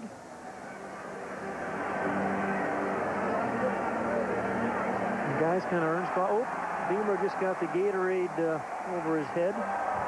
Somebody ran interference. On the offense, 10-yard penalty for the spot of the foul. It will still be a first down. That's the guy who has the best job in college football, the guy who's supposed to distract the coach while they prepare the bucket. And I didn't quite see who it was. It might have been Dave Cadella, but here's a look at it again. His lineman, Matt Lair, he poured it. Only the big guys are allowed to do that. You know, anybody with a number under 30 wouldn't dare pour the Gatorade over the coach's head. Boy, what a job Frank Beamer has done the last few years. Well, with this one today, Virginia Tech has certainly sent a message to the BCS. A lot of the people, a lot of the pre-bowl prognosticators thought that perhaps because of the disappointment not being at a BCS game, Virginia Tech may let down. That has hardly been the case today. 2 straight 11-win seasons for Frank and his staff. And, you know, he's got a real loyal staff. He's got this program going. There's some reports this week I saw on television linking his name to the Washington Redskins. We asked him about that yesterday. He said, I'm very, very happy right here at Virginia Tech. Don't plan on leaving. A Blacksburg guy. Frank Beamer is the first Virginia Tech graduate to go on to become head coach. And you flash forward 14 years, and he is the winningest coach in school history. And another bowl victory for Frank Beamer and the Virginia Tech Hokies as they have defeated the Clemson Tigers 41-20. Let's check in with Lee Rehrman. Michael Vick, yesterday you told Pat Hayden today's game wasn't going to make a difference in your decision, but a blowout by you guys, big win, ankle's not bothering you. Have you changed your mind? Well, I know, you know, I have to sit down and talk with my family and talk to Coach Beamer once again. You know, it's a tough decision I'm going to have to make, you know, but I'm going to have to face it. So, you know, life must go on, you know, but we'll see what happens. All right, a great game by Michael Vick. Great job, buddy. Back to you guys. Lee, thanks. And indeed, Michael Vick's decision-making process has only begun. Although this bowl game is over, he's going to have a busy couple of weeks. Absolutely. He's got 12 days, and I think you talked about a good process. You know, he's talking to his mother. He's talking to his high school coach. Coach Beamer's going to help him with that decision. So he'll make the right decision for himself. Virginia Tech Hokies with their first ever Toyota Gator Bowl victory. A resounding triumph today over the Clemson Tigers. Again, our final score, 41-20 Virginia Tech. Coming up next on NBC, join Brian Boitano and friends in a dazzling theatrical figure skating show, the Brian Boitano Skating Spectacular, next on NBC. For Pat Hayden, Kip Lewis, and Lee Rehrman, this is Matt Vasgersian saying so long from Jacksonville in the 2001 Toyota Gator Bowl.